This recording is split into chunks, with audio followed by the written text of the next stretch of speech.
eye contact is not necessary if you're Okay. in the middle. Well, Biscuit, are you taking over the podcast today? I don't have enough energy. We got Biscuit just off camera here. Good morning, Biscuit. That's how I like it. I look We like need hell. another camera in here just for you. You don't look like the H not. word this morning, boo. Jesse and his crazy antics. I saw Ryan this morning and I didn't do the running, and I told him why. And I was like, didn't I tell you why? Oh, no. Because we told Rob, I think. Yeah. Ron? Yeah, Ron. We were. Y'all call him Ron? Yeah. I did not know that. He's a lot of times he's not cool enough to be a Rob. When he's acting cool, we call him Rob. When he's not. When he's not, he's Ron. Ron. Oh, my gosh. And hold on. Well, that's good to know. Is it Lee or Leah? It's Lee. Lee. It's kind of like Pam or Pamn. That's what I was thinking. Nobody's laughing at you. I know, but that's what I was, because I saw the way she spelled it. I expected it to be spelled L-E-E. Like phonetically, yeah. Yeah. Nope. Did you see it? Yeah, I saw Okay. it. He loves doing that to anybody named Pam. Pam or Pamna. He took it. What is that? And That's it's all his kinda like stepbrothers. Lee or Leah. You could really get somebody with that. Oh my gosh. I'm sorry. I'm just having a moment. Welcome back to the 3-7 podcast, everyone. I like how you didn't give them any heads up we were starting. You were just like, Dude, clap and go. Well, I mean, we can start whenever you guys want, but you guys go to CrossFit at 5:15 every morning? We alternate because someone has to stay home with the boys. So I'm usually Monday. I'm Tuesday, Wednesday. I'm Friday. And then we both go on Saturday. 5:15. 5:15. Boo-boo, you would be useless. I'm going to tell you, the only time I ever get up at 5:15 is if I'm going deer hunting. I think that's the only time I would ever get up that early. It's accurate. That's about Yeah. the only time it's worth it. But you guys said it's the only time that you have to, if you don't get it in at 5:15, you're just not going to get your workout in, right? That's right. Okay. Well, I commend you for that. That's dedication. Mm-hmm. I told Lee when we first started CrossFit that I would never work out in the morning. I told her that when we first started. Yeah, I was always And- the 5:15er. And then I was getting frustrated when I would come home from work and he was always heading out to the gym. Mm-hmm. And I was like, it would really be great if you could go in the morning. And he was like, never, no way. And now we like argue. Like on Tuesday nights, I'm like, are you going to go? Are you sure you're going to go? Are you, because like if one of us sleeps in and the other wakes up, we're like, what are you doing? You took my wasted day. it. You Oh took my day. Gosh. So it's like you have the pressure of like, even this morning I was like, well, I better go. Like you got to go on your day. How many kids do you guys have? We have 2 boys. Okay. How old are they? They are 7 and 9. Oh, wow. Handful then. So they're 1st and 3rd grade. Coach Krista is their PE coach at Yep. school. No way. Yeah. Oh, that's Absolutely. fantastic. Yep, that's Yeah. cool. I wonder if she beats the kids. She's my like she coach, does too. us. Yeah. Coach Chris is my coach, They too. play games. Like So she's much She coached nicer. us this I morning. think so. Yeah. Tell me about this bread right here. I baked that this morning. So I made that for you guys. I'm not a baker. I don't cook. Ryan's our cook. Really? Yeah. Ryan's the cook. I do other things, but that's I do some things, but that's his thing. So my girlfriend, Jessie, taught me how to make that back in like 2019. So my boys call it Jessie bread. Okay. And we call it the Jessie bread, and we get the wheat from a family down in like Woodstock area. So I have like a mill, and we grind it, and have been kind of tweaking the recipe. Like we'll text each other like what to add or what works. So I am a bread connoisseur. I know. Bread and coffee. well, Yeah. I submit to you this loaf of Jessie bread. I really For your appreciate it, man. evaluation. You have no idea how much that means to me. Oh, he's pumped. Okay, good. Yeah. You know, man, everybody has demonized bread these days. You Because know, it's so processed. well, I'm going to go ahead and tell you. This whole plant-based diet Oh, is a Lord. fad. It's a fad. A plant-based diet is an inferior diet. we have People things have to talk demonized about. bread, demonized meat. A ribeye steak has everything your body needs in a ribeye steak. Do you guys eat plant-based diet? We just went to Mostly just Longhorn for Bojangles. lunch today. Okay. Do not. Mostly Bojangles. Triggered. I'm triggered. I quit. We're just part of the line blocking traffic to get into the poached egg. Well, I just had to throw that. I just had to throw that out there. Plant-based diet is an inferior diet. Says the guy that last night walks into the house and Chef Leslie has made plant-based tacos, and you're stuffing your face telling her how good it was. You always have to be nice to the chef. If you're not nice to the chef, if you go in and tell the plant-based Why'd you eat it? chef, It's not smart to not be nice to the chef. yes, you'll wind up with a bellyache because something's going to get in your food that you don't. You could have just ate one taco. You ate like 4. Well, I was hungry. I was ready for chow, and that was what was for dinner. Why don't you just let people eat what they want to eat and just keep your stuff to yourself? Because I want people to maximize their potential. And I'm telling you, if you want to maximize your potential, you should eat a ribeye steak. Now, I want to move on to the next question I have for you guys. We have 2 dentists in the studio today, Leigh and Ryan. You guys are the first dentists that we've ever had on the show. Probably the last, but She's thank like, you. There we go. Well, why do you say that? I want to ask you guys, this is really weird.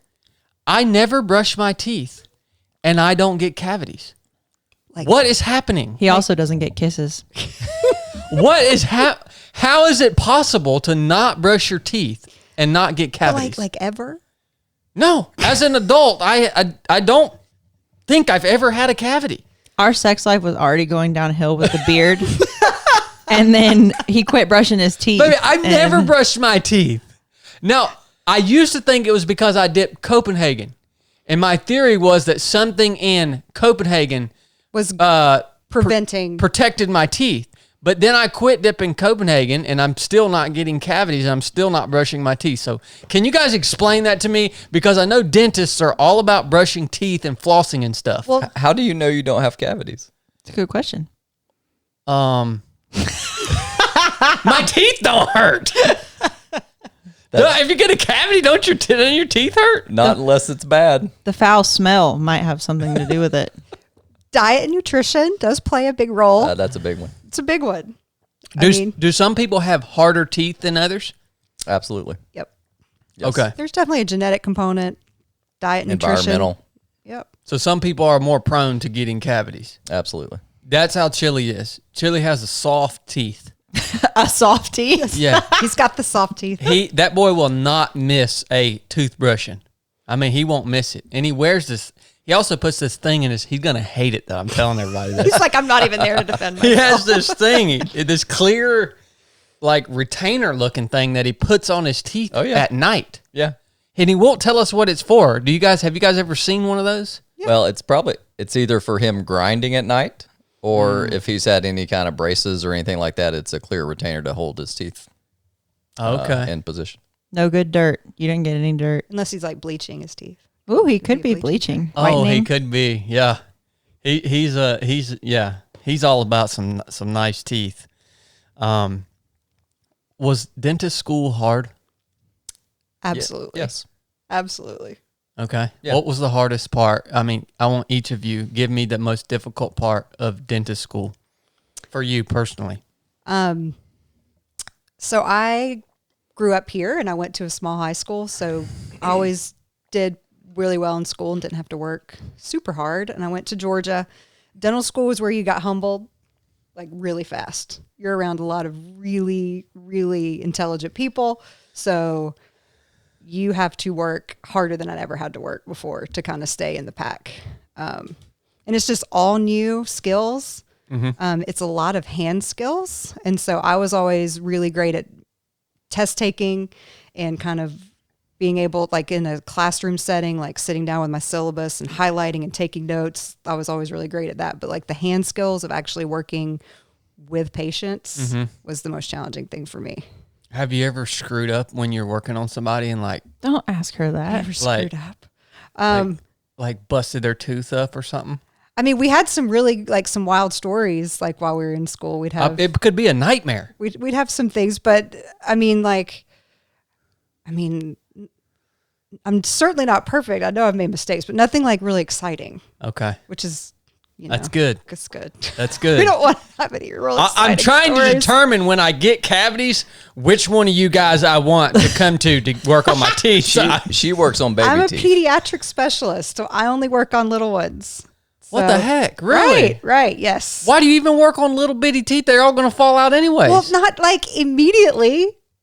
Okay. Little They bitty need 'em. teeth can get They toothaches. they got to be able to eat too. Well, that's true. Chad's teeth, his mom, love you, Jenny. His mom fed him marshmallows every night at bed, and all his baby teeth rotted out That'll before do they it. fell out. Yep.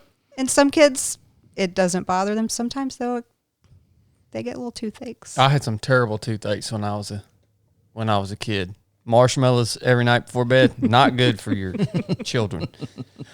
Ryan, what was the hardest part for you? We got hands-on skills right here. What about you? Mine's like the opposite. I was always good with the hand skill stuff, and that just came naturally to me. He's the artist. And some of the classes were just super hard. Like the amount of material, not necessarily like it was overwhelming and you couldn't understand it, but just the amount that you had to memorize and be able to regurgitate and understand. Like Yeah. it was just the amount. Okay. Yep. And then in dental school, you do the lab courses too, along with the didactic courses. And so you're at school from like 8 to 5 most days. And so med school is a little different because they go from like 8 to 12, and then everybody goes home and they study for the rest of the day. So we go to 8 to 5, and then we have to study after that. So it's like learning how to prioritize my time. And for those of Is us key. who aren't stellar with the hand skills, you stay up in the lab till 7, 8, redoing things and practicing. While the rest of us are studying. Yeah. Dang it, man. How long was school? Dental school was 4 years, and then my pediatric residency was 2 more. Good Lord. Okay. That's on top of like your undergrad, right? Right. Yes. Good So I was gracious. 6 Okay. years post undergrad. We got a lot of school. Okay. I don't know about the like total time like from the time You can't count. 6 years. What is undergrad? I don't So know what that's that is. my Yes, you 4 do. 4 years at Georgia. So 10 years after I graduated from high school. Oh my gosh! Yeah. 10 years 10, of yeah. school. Yes. Yeah. And he did 9. A decade. A decade. Oh my gosh, man. Yeah, that's crazy. That's dedication right there. How did you make money while you went through 10 years of school? How did you survive? Student loan debt. Really? That pays like for your living expenses and stuff, or It does when you're in dental school. It does, yeah. wow. All right, one last dentist question. Yeah. I was about to speed you along. What's the worst set of teeth you've ever seen? Tell me about it. There's got to be one person that like opened their mouth and there's it's one like, that stands out to me. Is you don't he have to was- mention names. I'm not. He was a patient of mine in dental school, and he had dipped his entire life. He said he was probably 67 or something when I saw him, and he said he had dipped his entire life since he was like 3, and I believed him. And he never brushed, and he had food all in his mouth, and his teeth were breaking down. I just remember there was just tons of food in his mouth when I looked in. Did he have a beard? No, for real. Did he? That was real specific. And there was, and then there's the smell to it, and it's just. Or his gums like his gums were Yeah. like eroded and stuff? Yeah, so his he had severe recession on the lower and areas of like ulcers where he would put the Copenhagen or whatever he dipped, Yeah. and we actually did a biopsy on it, and somehow it came back and it was not cancerous. Somehow, I don't know how the heck it was not cancerous, but It looked nasty. it looked nasty. Yeah. Did you get him fixed up? No, I don't know what happened with him. I was like later on in my Our patients in dental school kind of roll back to Yeah. when we graduated. so he rolled back to somebody else behind me. He had to get rolled through multiple dentists. Boy, he had a messed up mouth, Oh, didn't yeah. he? Bless it. Yeah. Oh my gosh. I could only imagine. What about you? Leigh? I mean, I work with kids. We do dental surgeries. So we go to some of the local hospitals and we'll do cases under anesthesia. So I've had kids just for different reasons. Like I said, some could be genetic, some are dietary, but I've had kids as young as 18 months, 2 years old, where we're having to go in and take out teeth that are abscessed or infected. Wow. So That's terrible. those are, yeah. I mean, I feel like we are able to help them because there's not many other options. Yeah. So we can do it, or they can be safe and they're comfortable and they don't go through anything traumatic. But taking out teeth on little ones as small as 18 months, 2 years old. And I've done some mission trips like internationally, and people always ask like as if I've saw things that might be really wild, like in Romania or Guatemala. But I mean, really, you'll see same things here. Mm-hmm. It's not any worse anywhere else. So Interesting, man. So no one's going to listen past this part of the podcast. They're No. going to be like, I talking about teeth. They're like, no, I could do. I'm really interested. I mean, I could do a whole dang podcast on dentist stories. I mean, there's so many questions that I have about what it's like to be a dentist. I mean, it's a really unique. I mean, you're talking about a decade of learning to perform this skill. I mean, I think it's a pretty cool career path. All right, the core of our conversation is going to be today around you guys' story, and I think specifically addiction and recovery and how you guys worked through that process as a married couple, and you were able to keep your marriage and all that's entailed in that. And the reason I feel like this is a good conversation for us to sit down and have, and for the people to listen to, is because I don't know if I personally know a single individual out there who has not been affected in some way, shape, or form by addiction. It might not have been them personally having to go through that, but someone in their immediate family has usually is currently struggling with addiction or is somewhere in the process of recovery. And it's still kind of a taboo thing that I think a lot of people are still somewhat, I don't know if you want to say ashamed to talk about it or what it may be, but it's like we just ran a course last weekend, the Proving Grounds, and I'm open about Brooke and I's story, and at least I'm open about my side of it. And I mention it to people that I'm training with, and then I have people come up to me afterwards, and they're like, "Hey, my wife's actually an addict right now, or my son is an addict. And I don't know how to deal with it." And they would have never mentioned that, and it's probably the biggest struggle they're going through in their life. And so I think it's just a very prevalent thing, and there's a lot of things that should be said about it to help people that are struggling with this in their life. It needs to be normalized. Yeah. It needs to be like something that we just keep a constant conversation about. I think like it's an illness. Yeah. I mean, it's that simple.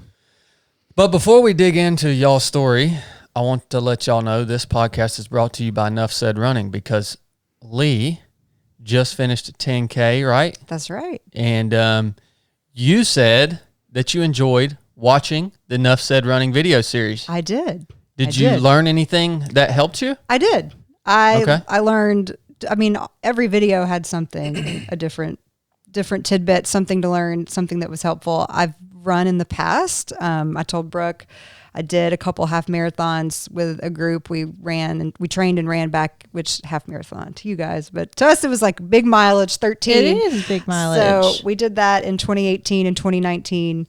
That 2019 half, I went down with like a knee injury and just kind of let running fall to the wayside. And so this was kind of my first race back since I stopped running a couple years ago. Mm-hmm. So, just really starting out with the mindset piece, was huge, because I can get in my head with running and that I'm not a runner. Yeah. So the mindset piece, I laugh even when I was running the 10, I'm like, you're holding an egg. Yeah. Like I tend to get really tense. So just a lot of the mechanics and just some of the training philosophies with track training, and even our race day execution, which I don't use race as a verb. I don't like races. I just like I go to the race. I'm with you. But even like planning our race day execution, like we were staying at a hotel and my friend was like, what time should we get there? I'm like 30 minutes before the race. Yeah. That's what Chad said. We don't need to be down there for 2 hours pacing around, nervously waiting for it That to is start. so awesome, man. So it was really great. I am so glad that helped you. That's the reason we created that course, is Yeah. because running is so important to me in my life for so many different reasons. And it does seem, I remember when I first started running, it seems overwhelming when you first get started. So that's the reason we created it, is for stories like that. Right. Like that is that makes me so happy that it helped you. Thank you for buying the course and for paying attention to it. It was well worth it. It was super easy to watch the clips. Yeah. Yeah, and it was like a hot, hilly 10K. So when I finished, we were super proud of ourselves, and it just got us like back in that mode, because now we'll still get together. Like when he's at the gym, we'll get together on Tuesdays in the morning and we can just go run, and it's how we can talk and catch up outside, and we're running, and it's just something that's been really great to get back into the routine. So yeah, that is so cool. And you talked about showing up to the race. Even if you're not competitive, when you show up to the race, here's my advice to you. Always run as if you were in first place, right? So no matter where you are during the race, run as if you were in first place. And second place is right on your heels. Just imagine that in your mind, and you are going to maximize what you can accomplish that day. I had a time in my head. Okay. So I was racing myself pretty much. Like my girlfriend, like she had her time, so she kind of took off there towards the end. She's more of a runner, but I definitely had my time. So I was about 2 minutes ahead of my time. So nice. I was pumped about it. Was one of those, like, my Strava's like telling me my time, like coming into mile 6, and you've got like the point 2. I'm like, okay, I better pick it up. Man, I love that. Yeah, it was great. Well, all right. If you guys want to check out Nuff Said Running, just go to nuffsaidrunning.com. You can get this 10-part video series for less than the cost of a pair of running shoes. And hopefully it helps you like it helped Leigh. Thank you. Nuff Said Running.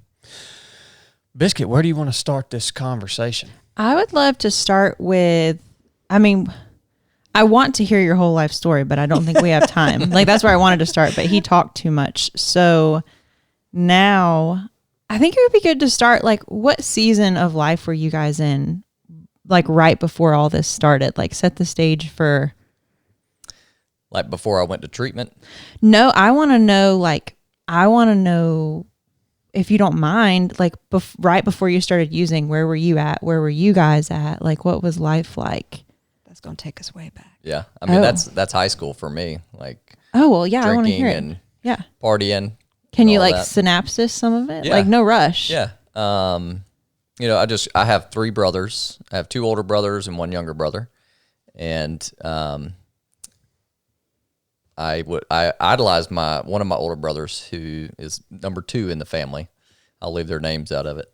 But he was kind of the partier in high school.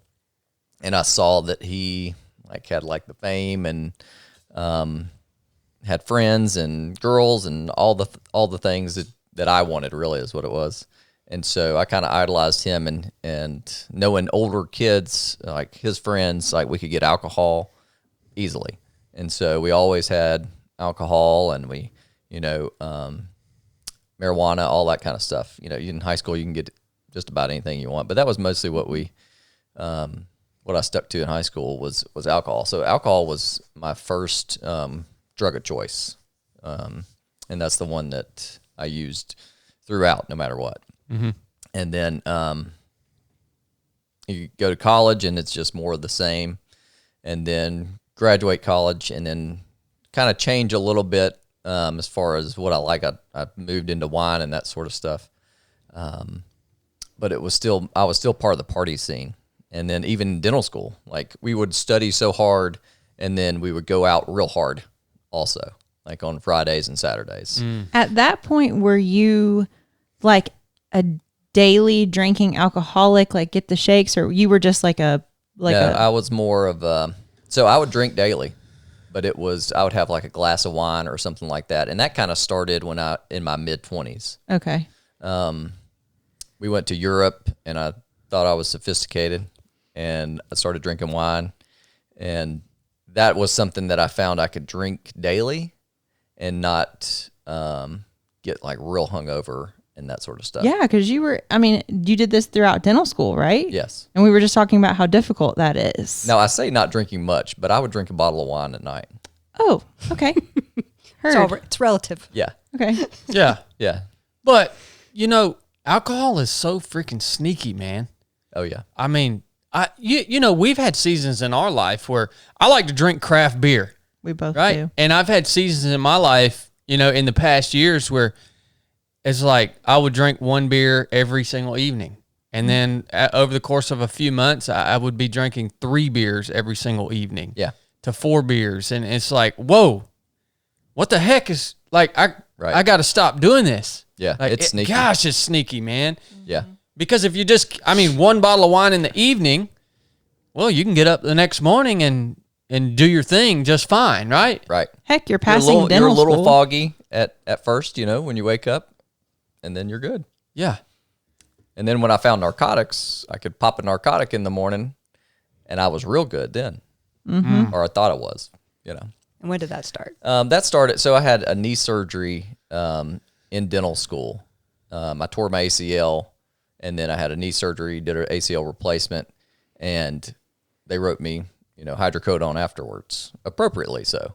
And, man, from then on, it was like, bam. Mm-hmm. Like, that was my new drug of choice, was narcotics. Hydrocodone, oxycodone, those sorts of things. And so that continued after dental school, and I knew I had a problem. Like, I couldn't just take one, and I couldn't just drink one glass of alcohol. Like, I just couldn't do just one. Something changed in me when I would drink one, and then the next one was just coming. Like, it was coming. And so the combination of alcohol and narcotics, like narcotics during the day, alcohol at night, that time got shorter and shorter between the two, and then we moved to Rome and started working and living here. So when did you guys get married? At what point did you get married? So we met in dental school. We started dating. I was a senior. You were a junior. Yes. We went on a mission trip to Trinidad and Tobago, got to know each other, started dating later that fall. So we got engaged. Let's see, I ended up matching to do my residency to stay in Augusta. So we got engaged fall of 2009. Yeah. Yeah. So we got married in 2010 at Christmas, and we graduated 6 months later. So we'd been married like 7 months or so when we moved back to Rome. When was the surgery in relation to when you guys got married? It was in 2008. Surgery was right when we started dating. So you were completely addicted to narcotics by the time you guys were dating? Mm-hmm. Did you know? Nope, Okay. I did not. Y'all's story is just like ours. So much like our Oh, story. yeah, I'm sure it is. Yeah.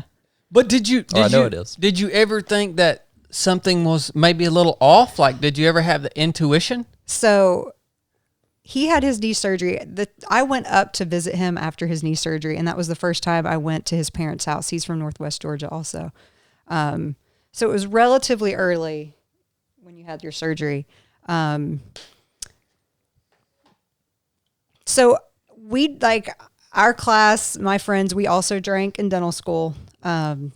So Her class was known as a party class. shout out class of 2009. Yes. And yes. Our class, yeah. So I didn't see any major red flags with Ryan particularly. Now, if you kind of look over the course of our dating, there were definitely things that would happen. There would be like these moments where something was not right. Sometimes I'd address it. Sometimes I would talk myself out of like, well, somebody else was worse, or you just, time would go by and you'd start to, in your mind, kind of be like, well, he's been doing fine. That was just something weird. But in hindsight, I mean, there were definitely things that would happen Yeah. that, or we'd even talk about things, and he would be like, yeah, I'm gonna stop. Like, a common thing was he'd go a month without drinking, so we'd have something that would happen. Which is like worse. It makes it worse.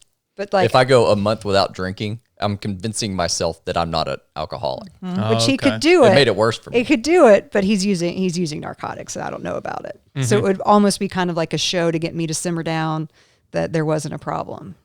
Yeah. And you never saw the prescriptions. You never saw the. So there was, I mean, Some later on. later on, yeah, there were a few instances where things. Okay, keep going. Yeah. Yeah. So, all right, now I know where you guys are and where when you guys got married. So you guys made the decision to move back to Rome, We did. and I think that's where you left off, Ryan. Yeah, so we moved back to Rome. We both started practicing. She was commuting to Atlanta for a little bit, and we ended up she getting pregnant, and we had our first son September of 2012. And so we ended up buying a house and moving and all that kind of stuff.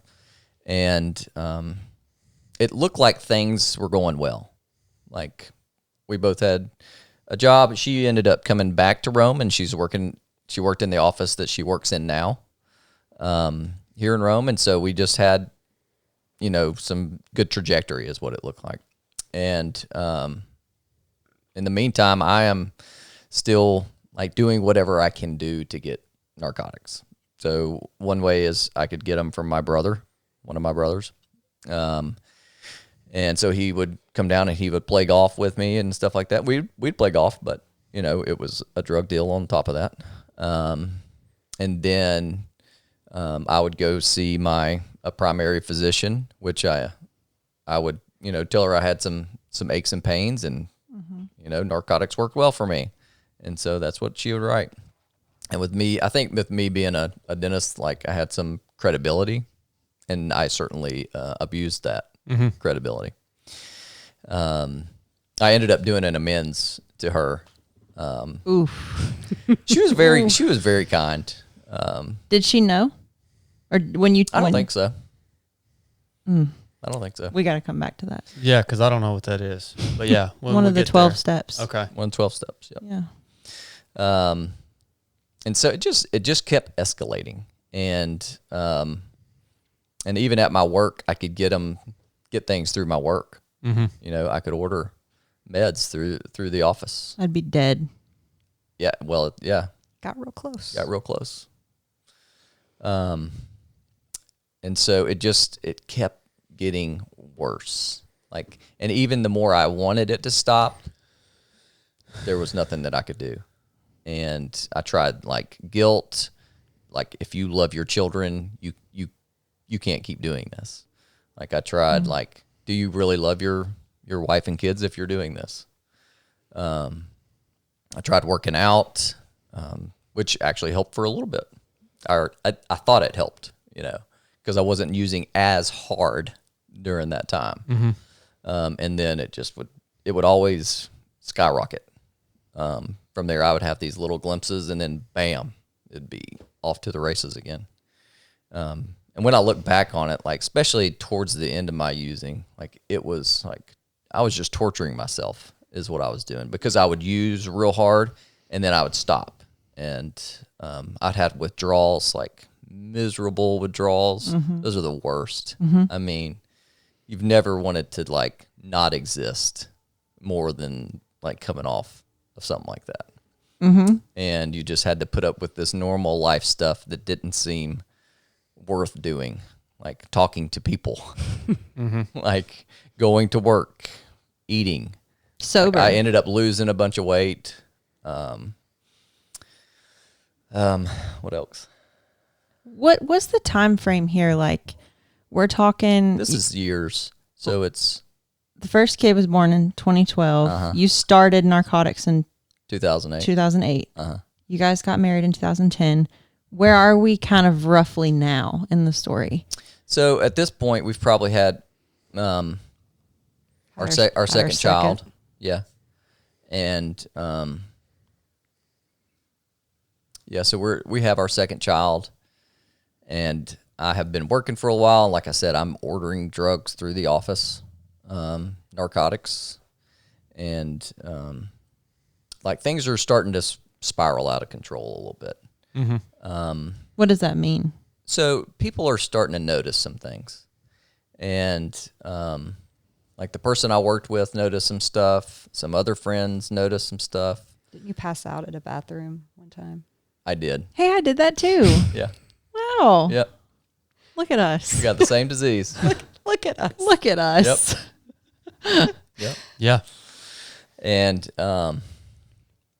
you know, just and the like lying, anything to cover up what I was doing was necessary. I was stealing from other people. Yeah. So when I walked back to the bathroom here to use the restroom, I was like, well, normally if I was still using, I would have been Scanning. shuffling through the cabinets. Yeah. Always. Yep. Always. Always. Because they don't need them. No. And I do. I've staged break-ins to Have you? take Oh, people's that's good. medication. Yeah. Like I have staged a burglary so that way it wouldn't fall back on me. Like, Yeah.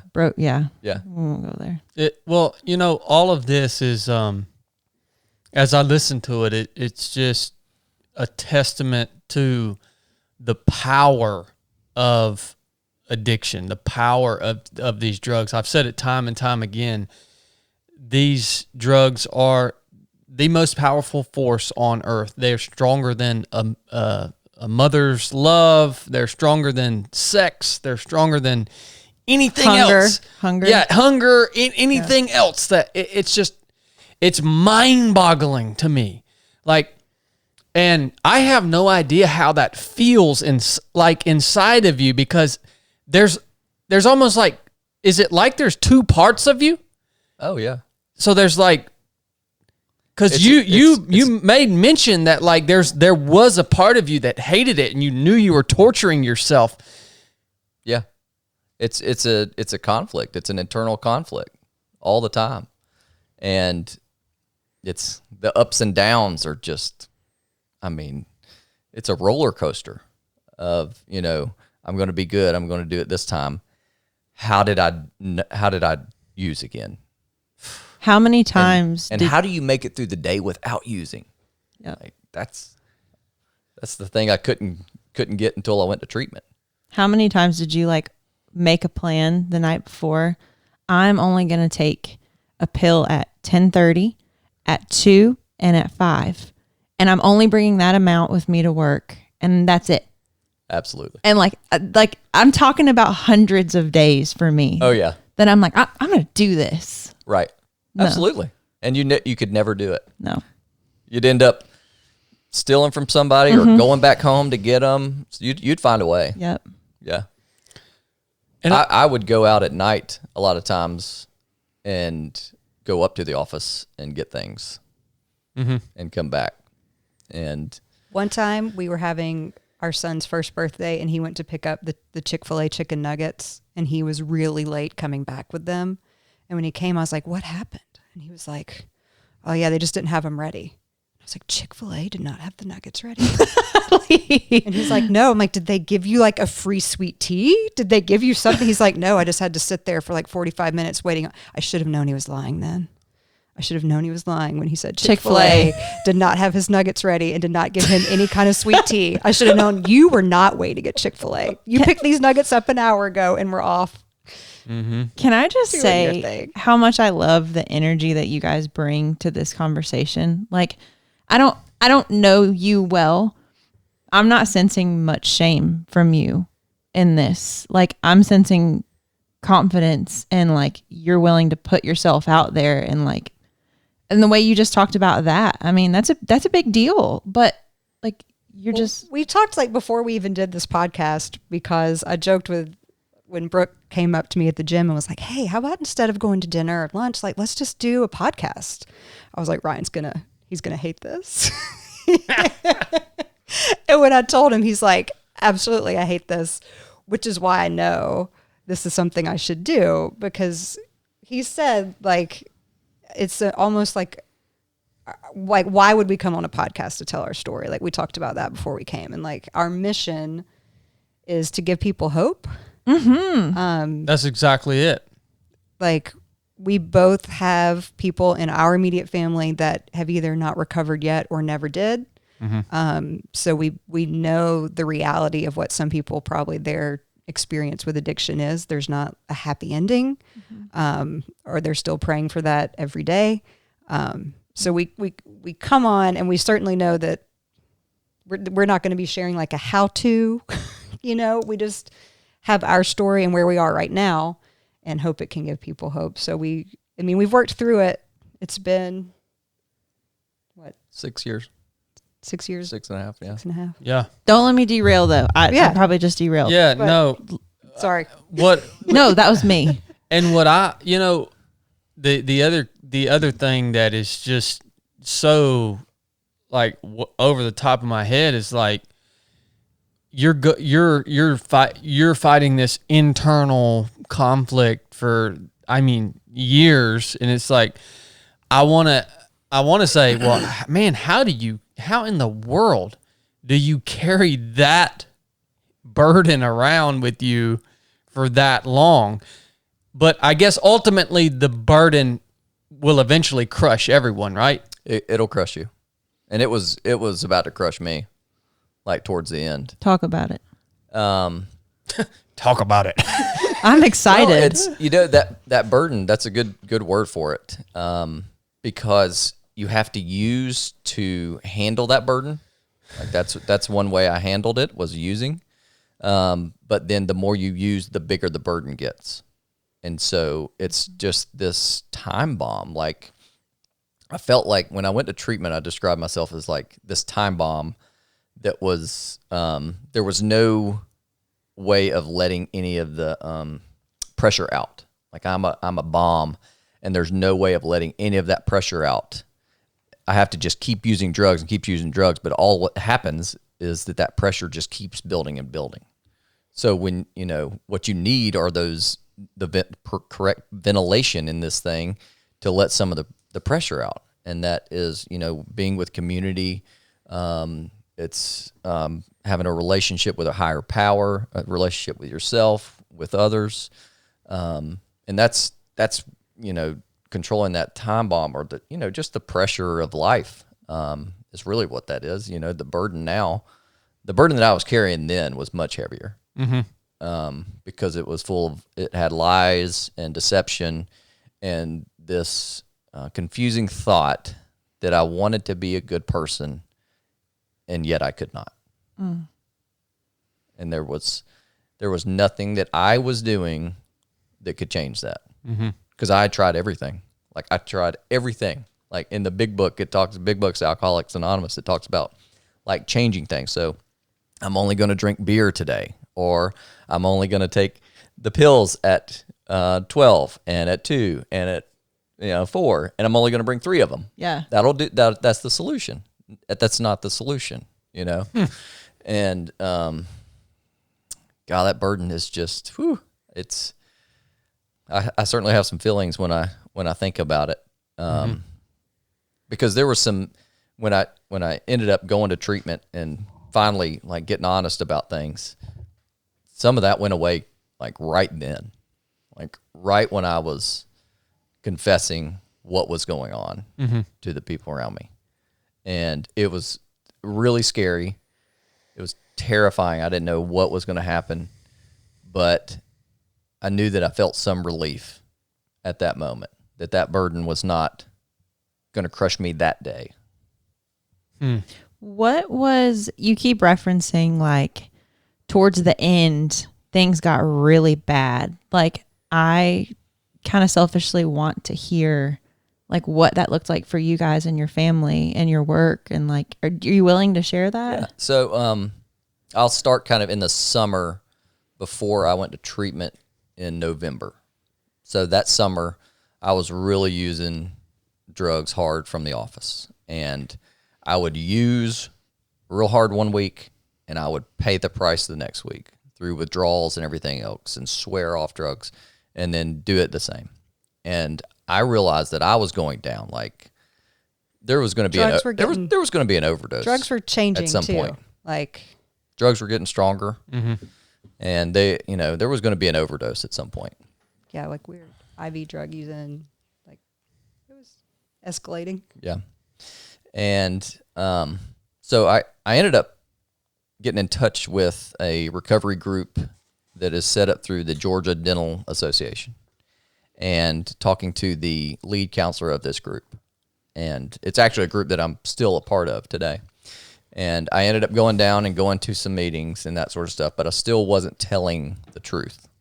Like I wanted to just go and like have this neat little package story, Yep. and then just get better and be done with it. And let's go back to like I had this surgery, they gave me these pills, I've had a hard time. Let me go to a couple meetings. I'll get over We'll tie this. a bow on this. Yeah. Yeah. Nobody will know. It'll be clean. We can go back to living our lives. You're still using? Oh yeah. Okay. Going to the meetings. Yeah. Yeah. Okay. Absolutely. And then, again, it's ups and downs. Like I would go through a week without using, and then I would celebrate that I didn't use on a Friday. I remember distinctly doing that, like saying, "Look, man, I haven't used in like 2 weeks. I'm gonna have something right now." And that's just the insanity of it.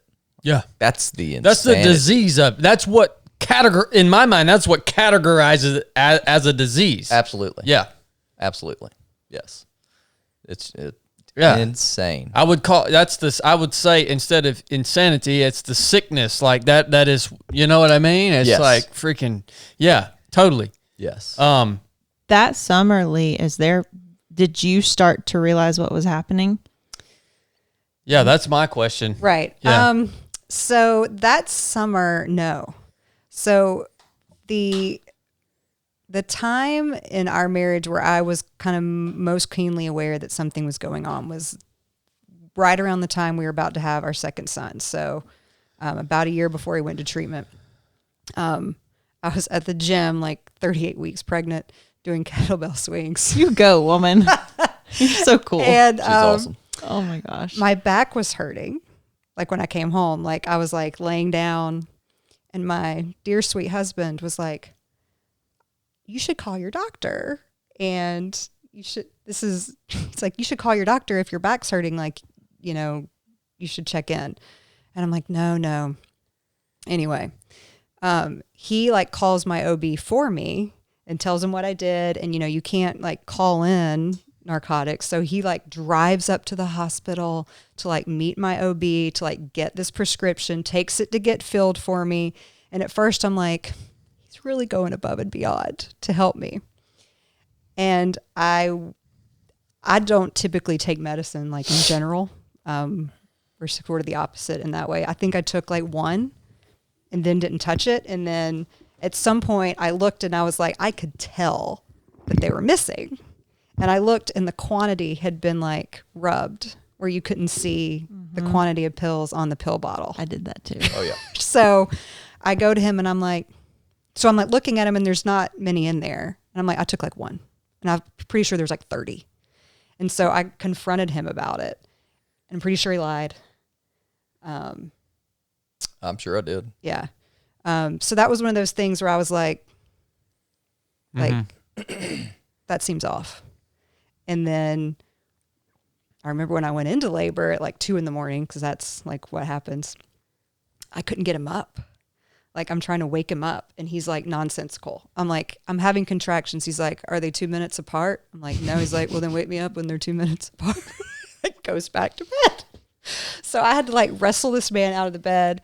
And when we were at the hospital, like it's one of the sadder stories because it was the birth of our second baby and he was just kind of out of it. Like people would come in the room and he'd call him the wrong name. Like he'd be like, "Hey John." I'm like, that's not John. And he's sleeping on the cot and I'm like, I'm the one over here like in labor and he's just worn out. So that was like one of those times where I think we had a talk and I was like, what is going on? So he was, he gives you like that just half truth, just enough to be like, yeah, I've been taking a few pain pills and his father's a physician. I'm like, you need to go talk to your dad. Like that was my like line in the sand. Like you've got to talk to somebody. You need to go talk to your dad. So this was like that year before. So he calls his dad. You called your dad? No, you told me you called your dad. I thought we were up there. I thought we went up there. I don't know. There was some point where he's like, I'm going to go talk to him. Cause you don't know. Am I yelling? Mm-mm. You don't know who to talk to. Mm-hmm. Like I didn't know what the like what the next move was. And so I think we were like, you know, talk to somebody. And he's like, okay, I'll talk to somebody. I'll talk to my dad. I'll tell him what's going on. And I think his dad was like, yeah, you should stop doing that. But, you know, No, I didn't mean, tell him the truth. Right. Like, Yeah. I told him I was struggling. Yeah, I didn't tell him that. I told him I think I had a hard time getting off pills, you know? and it's like, well, you think you can beat it? Just stop. And he's like, yeah, I can. It's like, okay. And he tells me, I'll talk to him. I'm like, okay. Like, I just felt like I needed we needed to do something. And to me, that was like, we did something and then we would go a long time without anything else happening. So I would sort of be able to like put it in the back of my mind that it was normal and it was handled. Yeah. Oh, I totally get that, Lee. I think the core of that is we in the positions that we were in, we had not come to the realization that we were completely powerless over this disease. So like we still were holding on to the hope like, well, I can give Ryan some advice and it's going to fix this problem and then we're just going to move on with life, right? Absolutely. And until we came to the conclusion, at least I did, that, okay, there is nothing that I can do. There is no piece of advice I can give. There is nothing that I can say. All I can do is be here to wash the dishes and cook food or support, just a support element. That's all we can do. Right. Because we wouldn't have called it addiction even then. Like, I think I would just kind of chalk it up to like, just, you know, maybe he just drank a little too much or Yeah. he could always justify. And always it was like, you got the tip of the iceberg of what was actually going on. Uh-huh. So you would, you know, be like, well, I did this and my back was kind of hurting. So I just took a couple. And I'm like, well, how many did you take? Just a couple. I'm like, okay, well, that's a little weird, but okay. Well, I Justify it. kept going to work. Yeah. I kept That's showing what up. I was gonna I kept say. showing up for things. I kept doing all the normal things. You're functioning. Yeah, I do. mean, he did. I was functioning until the end when people were like, dude, what is wrong with you? You were going to school. He was doing excellent in dental school. I mean, amazing with his patients.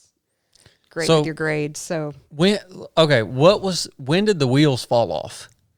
And it was like, and it was time. You made the decision. he pulls the pin and throws the grenade. Yeah, like we gotta go. All right, we it's about to be over if we don't do something here. Right. Yeah. So that came at work.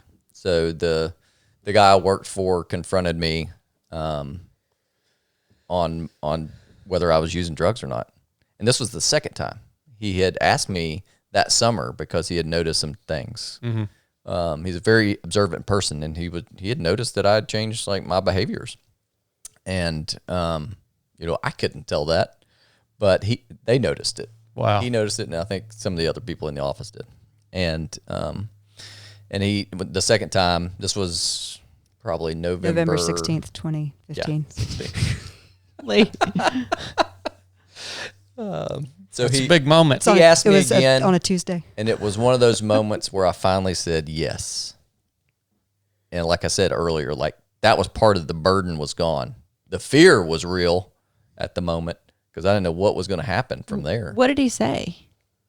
Yeah, He I was- said, look, I've noticed your behavior. Something's going on. Are you using drugs? And I've asked him like why you didn't lie that time.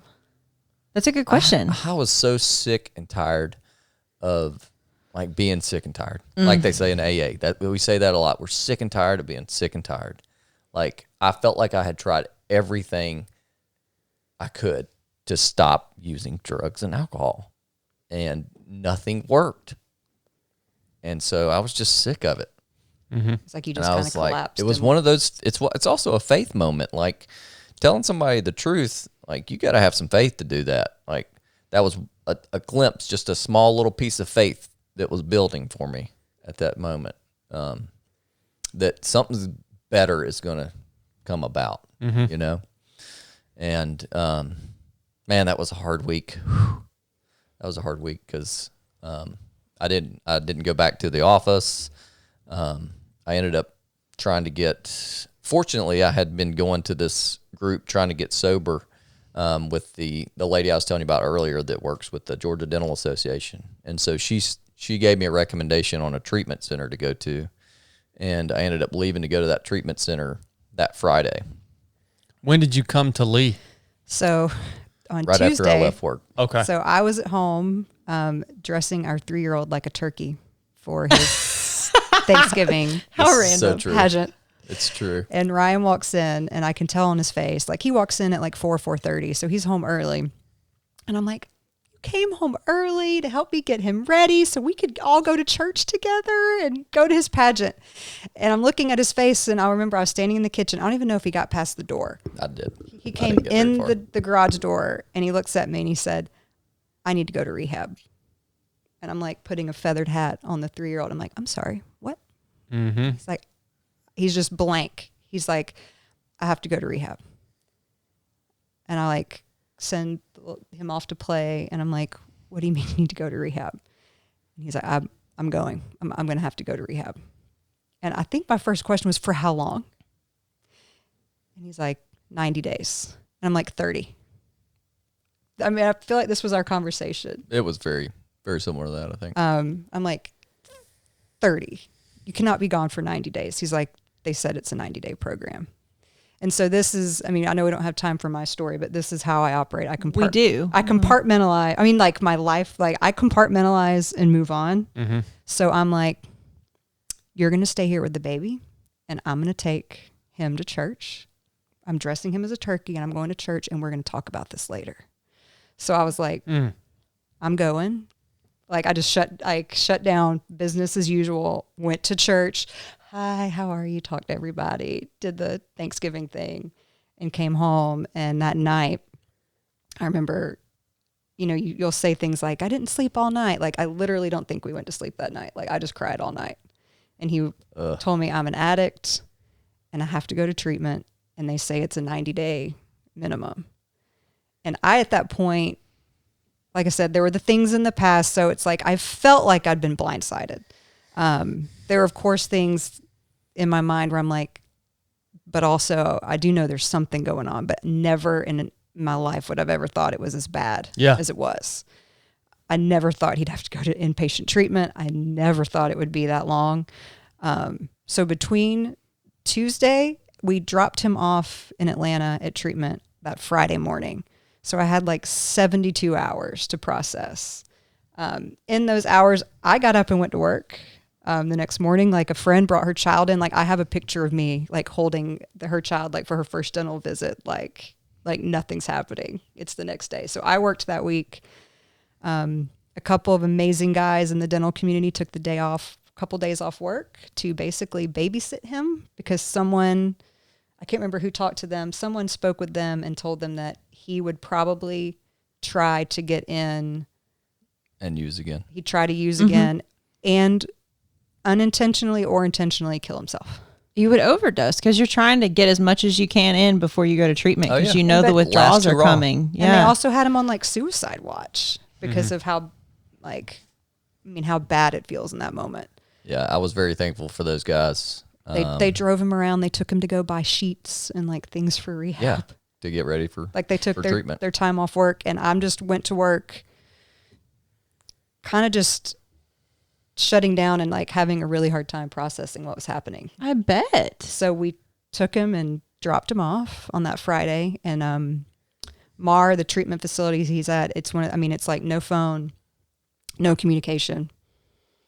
You could write a letter. I have letters. Yeah. Yeah. I have some letters.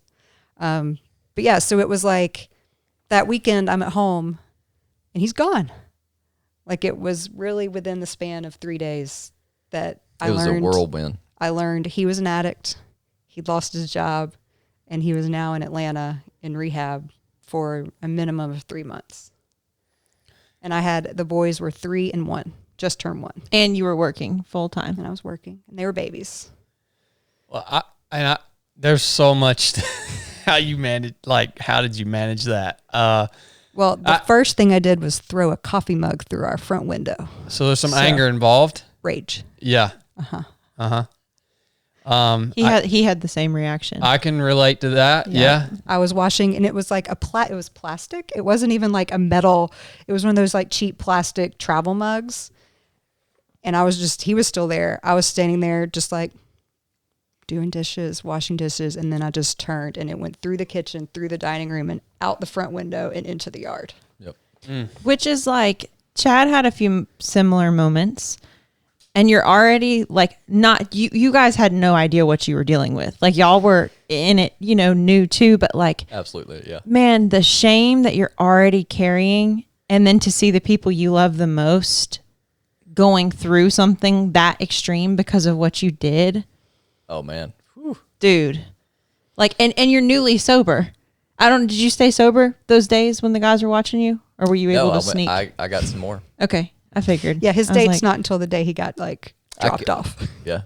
same. Sobriety date. And I want to ask Ryan for listeners that are listening to this that are currently bound by addiction and they haven't been to recovery yet, but it's something that they're, considering or they want that freedom, right? Like, what does it feel like when you're getting dropped off? You've made this decision. You're there. You're about to breach the doors of this recovery center. Like, what is that experience like?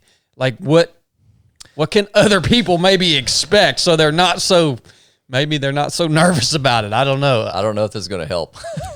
Well, I mean, it's so just be real, man. Yeah, when Leigh dropped me off, man, the way I've described it to other people is that I was dripping in shame, like walking into that facility. And I was, pretty hopeless at that point. And the shame was overwhelming. Mm-hmm. Like, I can describe it feeling guilty and all that kind of stuff, but the shame was just, it was heavy. And you just feel like you've let everyone down and you're just going to live this crappy life, maybe getting sober, but who cares if you get sober? Cause that's no fun. That's no fun anyways. And so it was, How are you going to enjoy anything? oh man, it's hard to think about that. Honestly, that's a hard part. And that have not been there with the birth and stuff. Those are still hard areas for me. Yeah. Yeah. Whew. Yeah. Well, yeah, man, it's like shame. It seems like one of the core elements of this disease is the lies that it produces. It's like because all of the shame that you were experiencing as you're about to go into this place, like the truth is you are about to go in here and like recover and become whole and experience freedom for the first time in no telling how long. Yeah. But the disease is telling you all these lies, but you can't delineate between what's the lie and the truth. No, you can't tell what's true and what's false. Yeah, that's powerful. You can't grasp not being sober and being fulfilled. Mm-hmm. You can't grasp that. Yeah, That's so true. When you're using. Wow. Anytime you go to do anything, like if you're going to a family function, if you're going to the lake with friends, if you're going out to dinner, anything you have to use to like feel like you're enjoying it, but that's part of the lies too. It's all a lie. Yeah. Yeah, like, but you think if I'm going to show up for this and like be who I need to be, I need to use beforehand. Well, the thing about using for me, so I'm more of an introvert. And so when I would use narcotics, I would feel energetic and outgoing. And so that's who I wanted to be, is energetic and outgoing. And so that's why that drug like fit me well. It was my drug of choice at the end because it did that for me. Well,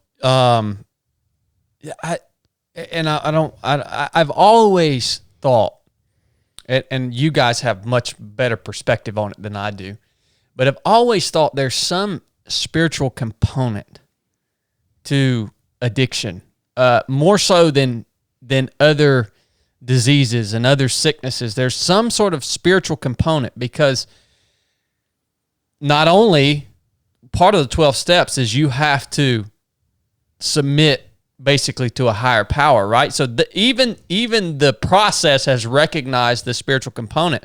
But for me, that core foundation of the lies that this disease produces, and the Bible tells us Satan is the father of lies. And it's like, man, it's just such a weird, I've never been able to quite put my finger on it, but there is would you agree with that? Is there a spiritual component to it? Oh yeah, absolutely. Okay. Yeah. It's a huge component. Okay. Yeah. Yeah. I would like to hear, whoever wants to go first, I would like to hear Lee from you about what that did it end up being 90 days? It was 106. 106. Okay. So good on you. For health professionals, you have to go a minimum of 90 days. Okay. So I want to hear what that 106 days was like for you, Lee, and what it was like for you, Ryan. Well, that's like, I always told him, it felt like he like pulled the pin, threw a grenade, and left. It's kind of what I did. Yeah. You had to, though, to save your life. I did. Absolutely. Yeah, I did. If you took time to think about it, or like, Right. You could have either threw that grenade or you could have laid down on top of it and let it Right. freaking kill you. Right. I was going to start lying again if that hadn't happened. Right. It had to happen fast. Yeah. But yeah, so it landed in November. So we were going through Thanksgiving, Christmas holidays. We had an anniversary trip planned, my birthday. It was a lot of stuff. So, it's like we're kind of so far out of it. I can look back and like see the good. But trying to think, like, in the moment, it was dark. Like, I would get home from work, it would be dark. It was just like a dark and cold time of year. And my mom would come over. I grew up here, so she would come over at night, help me bathe boys and get them in bed. I would have a few girlfriends that would come by occasionally, like after I put the kids in bed, and they'd come by and like, we'd just sit and talk. did they all know? So the thing with Ryan that at the time was gut-wrenching and now has been the biggest gift is everybody knew. I mean, he was fired from his job immediately. Mm-hmm. Everyone in the dental community knew, which kind of, our church, people knew. So there was no like, he wasn't taking a break or on vacation. Like he was gone. How freeing for you though to get the support. In hindsight, yes. In the moment, like I was still trying to figure out how do we downplay this, and it was one of those I was like, there is no downplaying this. Like this is what it is. That's one of those God doing for you what you can't do for yourself. Absolutely. Moments. So, in a weird way though, that December was such a beautiful Christmas season in a weird way, because it really stripped away. We still try to maintain this even now. It stripped away everything, because just like from my family history, I grew up with a single mom. My father was an alcoholic who left when we were 4. And then we never really interacted or saw him again. And he died when I was 14. So I never had a chance to get to know him. So I didn't know him or his stories, but from what I'm told, he was an alcoholic, and that was a big part of why they got divorced and he left. So just like having that cycle happen again, like that's why I started out just so angry. Mm-hmm. And I think I remember you saying like Blake was like the big supporter of like standing up for you guys and your marriage. Like I had, that's the question I just wrote down. Did you ever think of divorce? So, we can get to that one. Yeah. So early on, and so I was raised by a single mom. My family is fantastic. Like she would come over, she's so supportive, but we did have that history, and that's, part of her story. So her pretty much immediate response was, you're going to be okay. You're going to be fine. Like you're still young. I mean, it was very much like, Like there's no hope for Ryan. Yeah. Like he's an addict. Like you're still young. The kids are young. We'll sell this house. We'll get you we'll get you a house in our neighborhood. Kind of like we're just going to kind of downsize everything. You're going to be okay.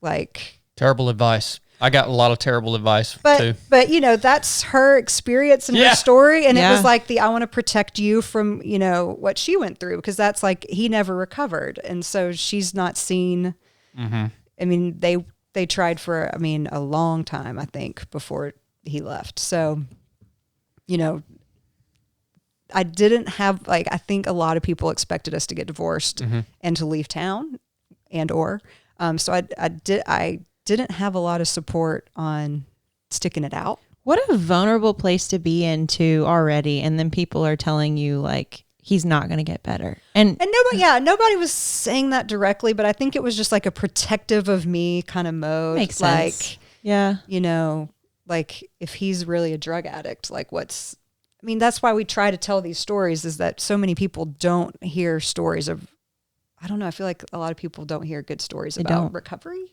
Yeah. And the hope can be pretty minimal. I went and got an anchor tattoo while he was in treatment. That's another good thing to do when somebody's in treatment, is go down to Broad Street and get a tattoo. What the heck? So this is my like hope anchors the soul. It's my like Bible verse. I went and got my hope tattoo. Why are you so cool?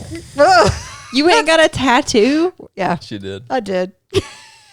Oh my gosh. So yeah, that's the key, is just if your spouse is in recovery, just go get some tattoos. It'll be all good. But yeah, that Christmas season was really dialed down. Like it was just me and the boys, and like so Christmas was just truly just about Christmas, because we're not getting invited to any parties, and people are kind of, you know, people are supportive, but also you're kind of on your own. Well, what do you say? What are they going to say? Right. Like, Leigh, how's it going? But they don't want to open that can of worms, you know? Right. I remember they called me from Ryan's rehab center, and sometime mid-December, Matt called, and he was like, hey, we need to bring Ryan up there. We need to come get his truck. And I was like, no, you can't have his truck. And they're like, well, the thing is, the guys, they all stay in an apartment and they commute over to the rehab center. And they're like, most of these guys don't have driver's licenses. So we got a driver. They need a driver. So we need to come get his truck. And I remember I put up all the Christmas decorations. I put up all the Christmas lights as like a middle finger up to Ryan to be like, oh, you're coming to get your truck. Well, I put up. Well, I don't need you. I don't need you. There's a candle in the windows, the tree's up, and I stripped that truck. I was like a psycho.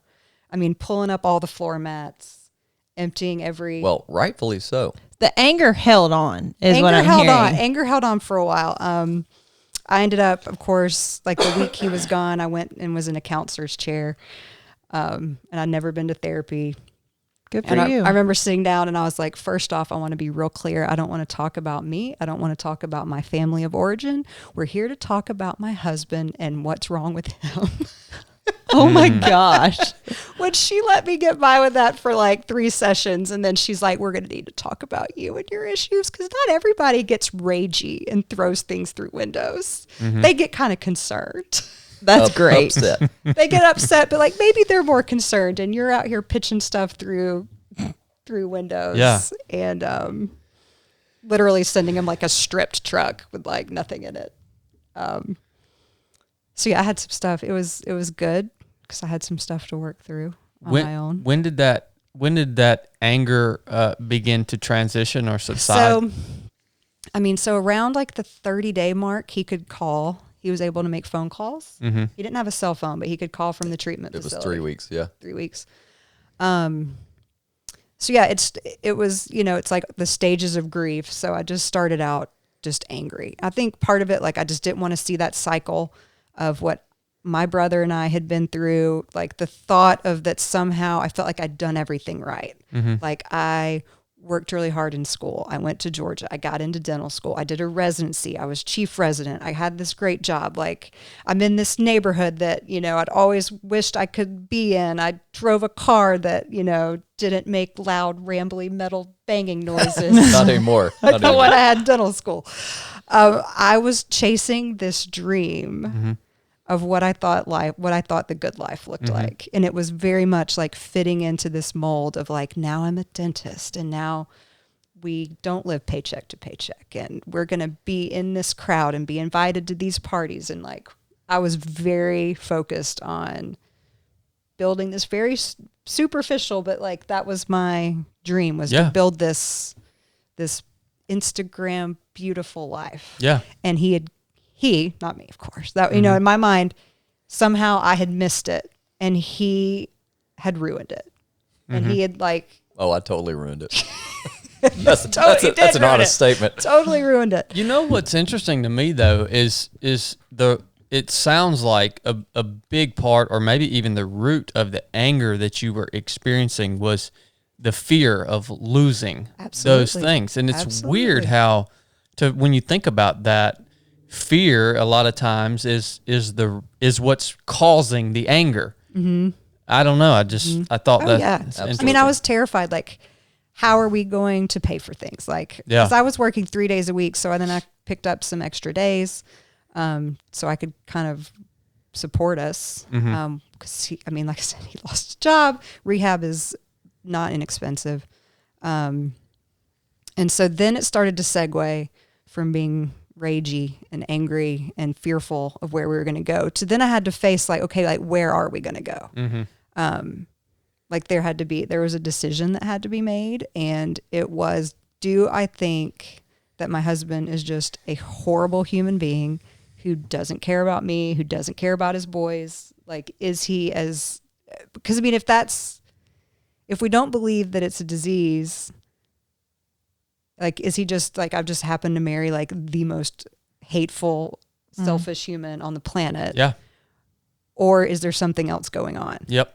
So I went down to MAR. They did like a 2-day retreat or 2-day like informational course for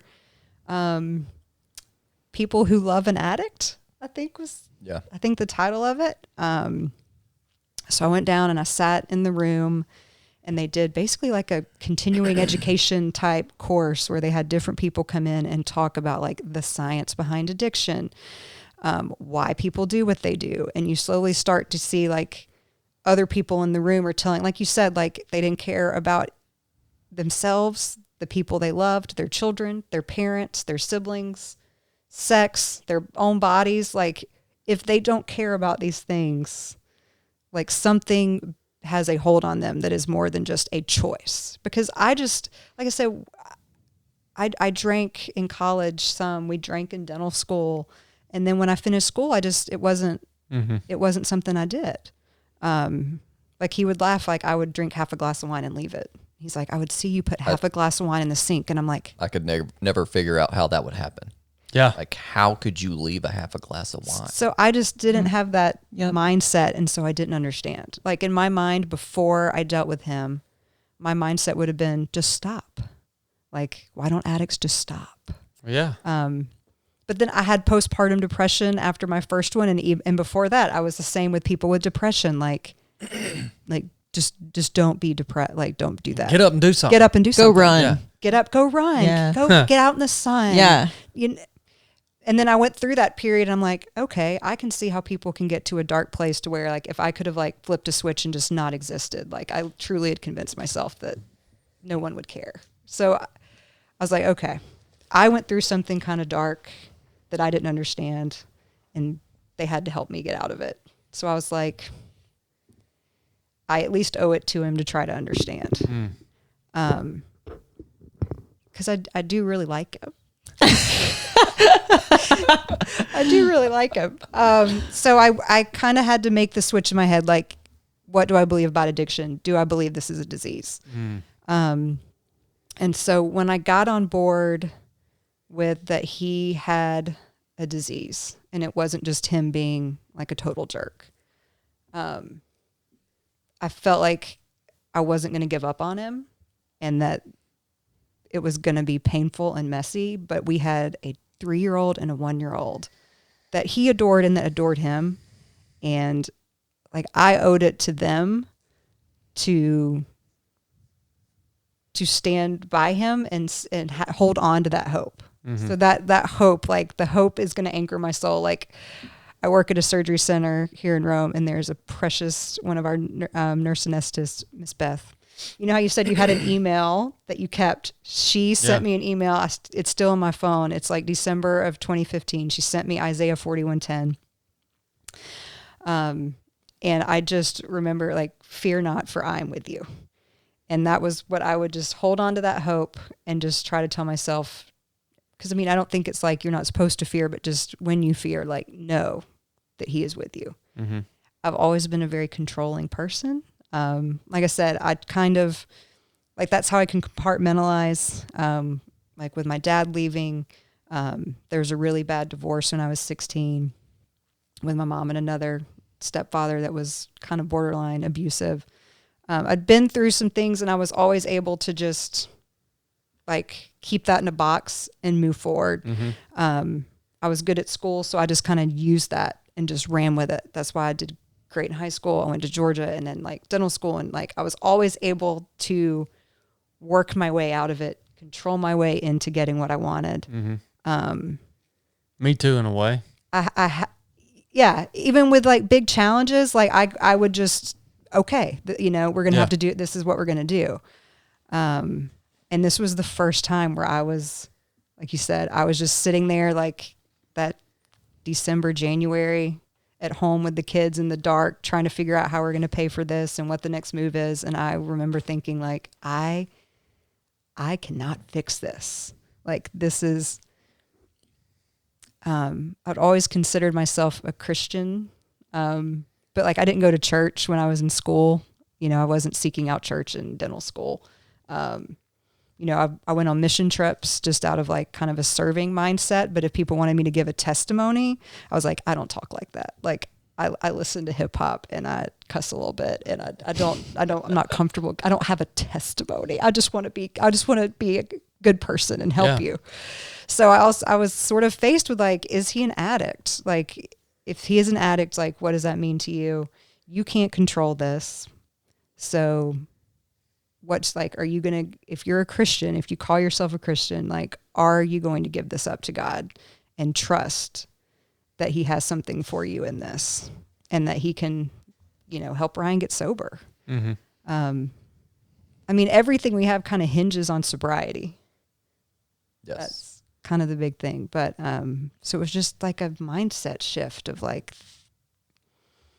I finally was like my rock bottom in that I couldn't fix it. Yeah. I couldn't outsmart it. I couldn't outwork it. Couldn't talk us out of it. Like everybody knew my husband was in rehab, and you know, I just had to kind of see where it took us. And he was the one that, I mean, he did the work. I mean, it was 106 days in rehab. And, I think they've said like one of the only reasons he was able to come home at that point and not be in 3/4 was because he was coming home to like a sober house. So he was able to come home. Yeah, she had gone up there, like she said, and they knew her, and they knew that she believed this was a disease. And like I said, like she said, that's one of the reasons I got to go home right after. Yeah. So yeah, he left in November and he came home in March.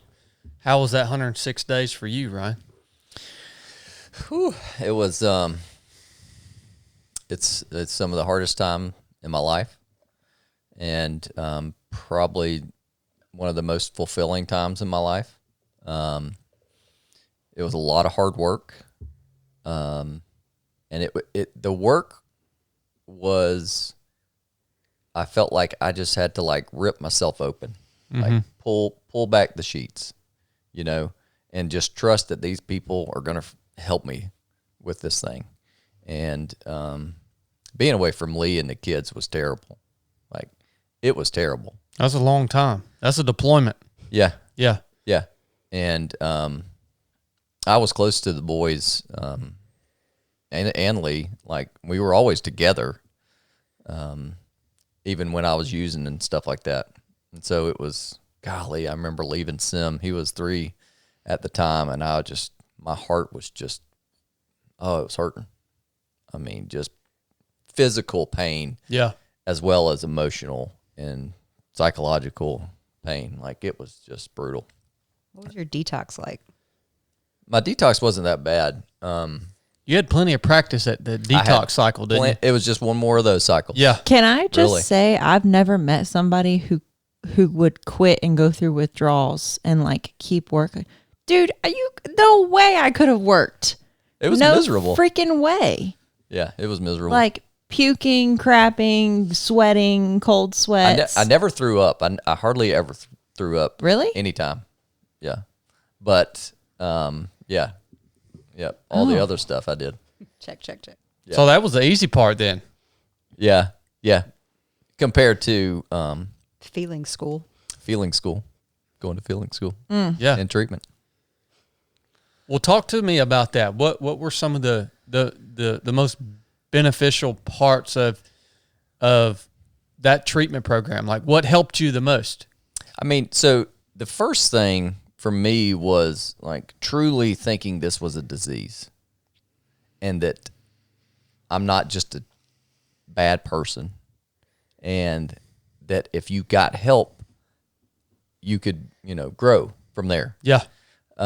So, they did a great job of educating us on that and talking about it as a disease. And because if I didn't think that, I wouldn't be on this podcast. Like I wouldn't be sober right now if I thought it was anything other than a disease. Yeah. Because then I'm just a bad person. Yeah. You We know. like to say turd on podcasts. Then I would Then be a he's turd. just a total turd. Yeah.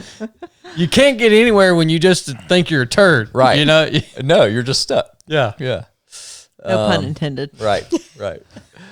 And so that the first thing was, accepting that first step of AA, which is we admitted we were powerless over alcohol and that our lives had become unmanageable. So the first part of that is I can't control this thing. Like it's got control over me. Yeah. And it does whatever it wants to do. Wow. Basically.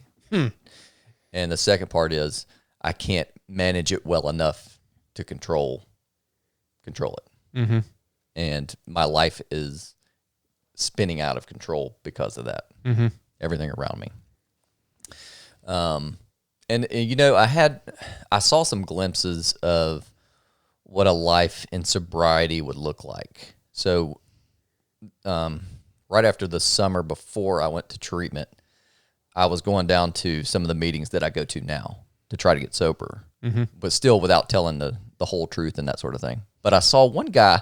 So one guy, like they were talking about being honest and that sort of stuff, and I'm like, yeah, we're supposed to be honest. My parents taught me that we're supposed to be honest. But seeing someone else being honest is like it's a moving experience. Really, is if they're being vulnerable and being honest. So this one guy had to.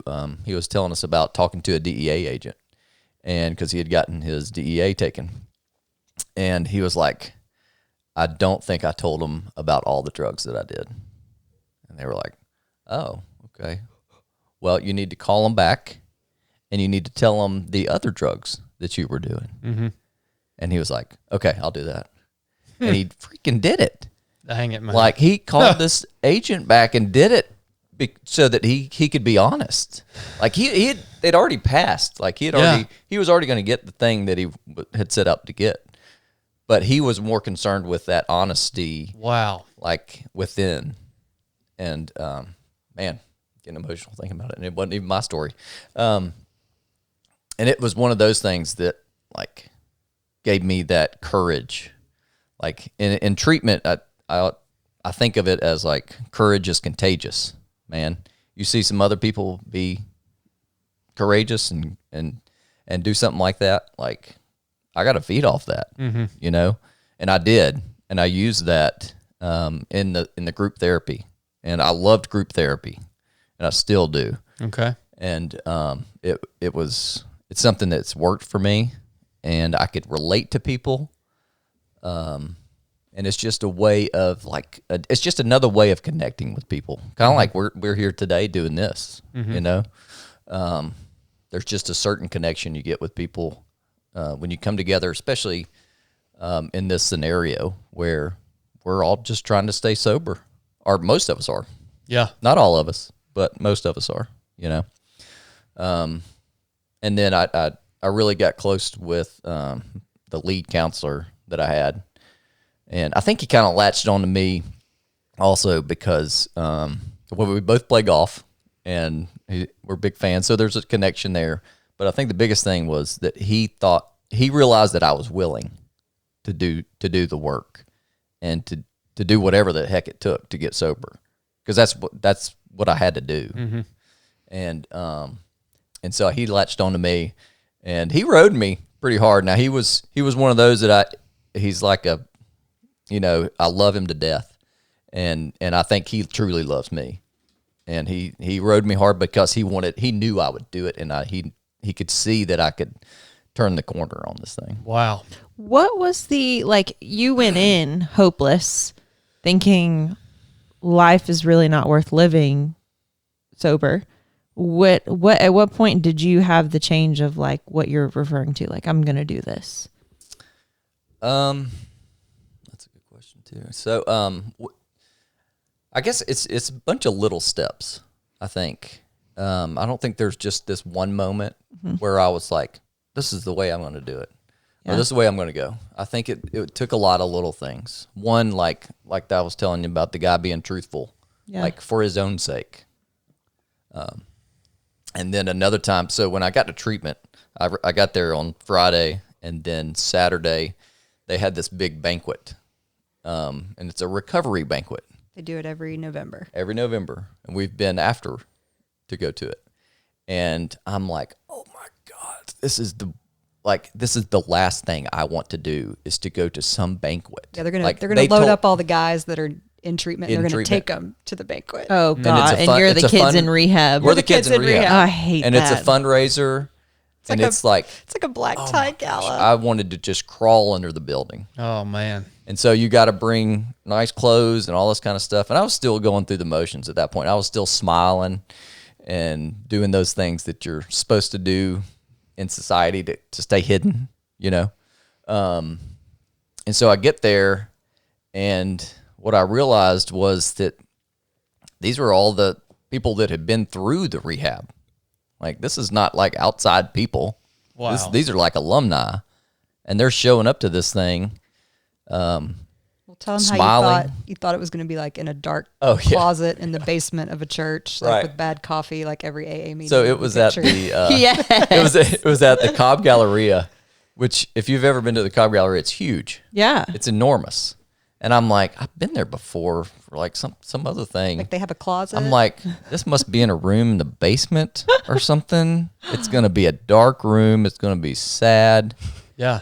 Bunch of sober people. Right. Bad coffee. Definitely. Terrible stories. Yeah. Like, this is what I had pictured. Yeah. And that's not even close to what it was. It was this huge event. Tons of alumni came, and it was a celebration. And it was just, it's trying to change my thought of like this, from this decrepit kind of gray life that I was going to live. And there was a little bitty like glimpse of hope, like a light way off that I could see because of this event that was like, people are happy. It seems like they are. I don't know if they're making it up or not. Like, I really didn't know at the time whether they were full of it or not. Yeah.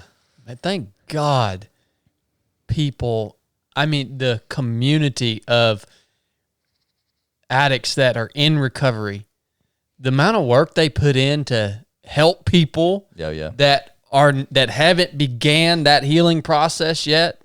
Thank God for that, man. Well, even this, I mean, you said you've shared your story before, but like, I didn't think last year when I started sharing my story on the podcast, actually, and on some other podcasts, I was like, I'm doing such a good thing and this is so great. And then there's this whiplash of vulnerability and emotions. Oh yeah. Of like, I thought about it. Oh my gosh. I thought about it when Leigh was talking about the boys and stuff. I just thought about you, and I'm like, I want to protect you. I know you probably have experienced already.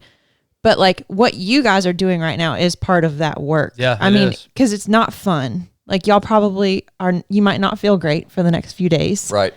We call it a vulnerability hangover. Yeah, it's legit. And it's a sacrifice that you're making for hope and for other Yes. people. And Lord knows we Well, need it. you know, I needed that when I was going through too. yeah, oh yeah. I mean, those were the little dots that started lighting up the room for me, you know, Yep. of hearing those stories. And it's like, God, these people look like they're happy. I don't know if it's real or not, Yep. but I got to try it. How did your But I got to try it. how did your faith change while you were in treatment? Oh yeah. I mean, Why are you stealing my questions, Lee? Sorry. yeah. Is she allowed to ask questions? I don't know.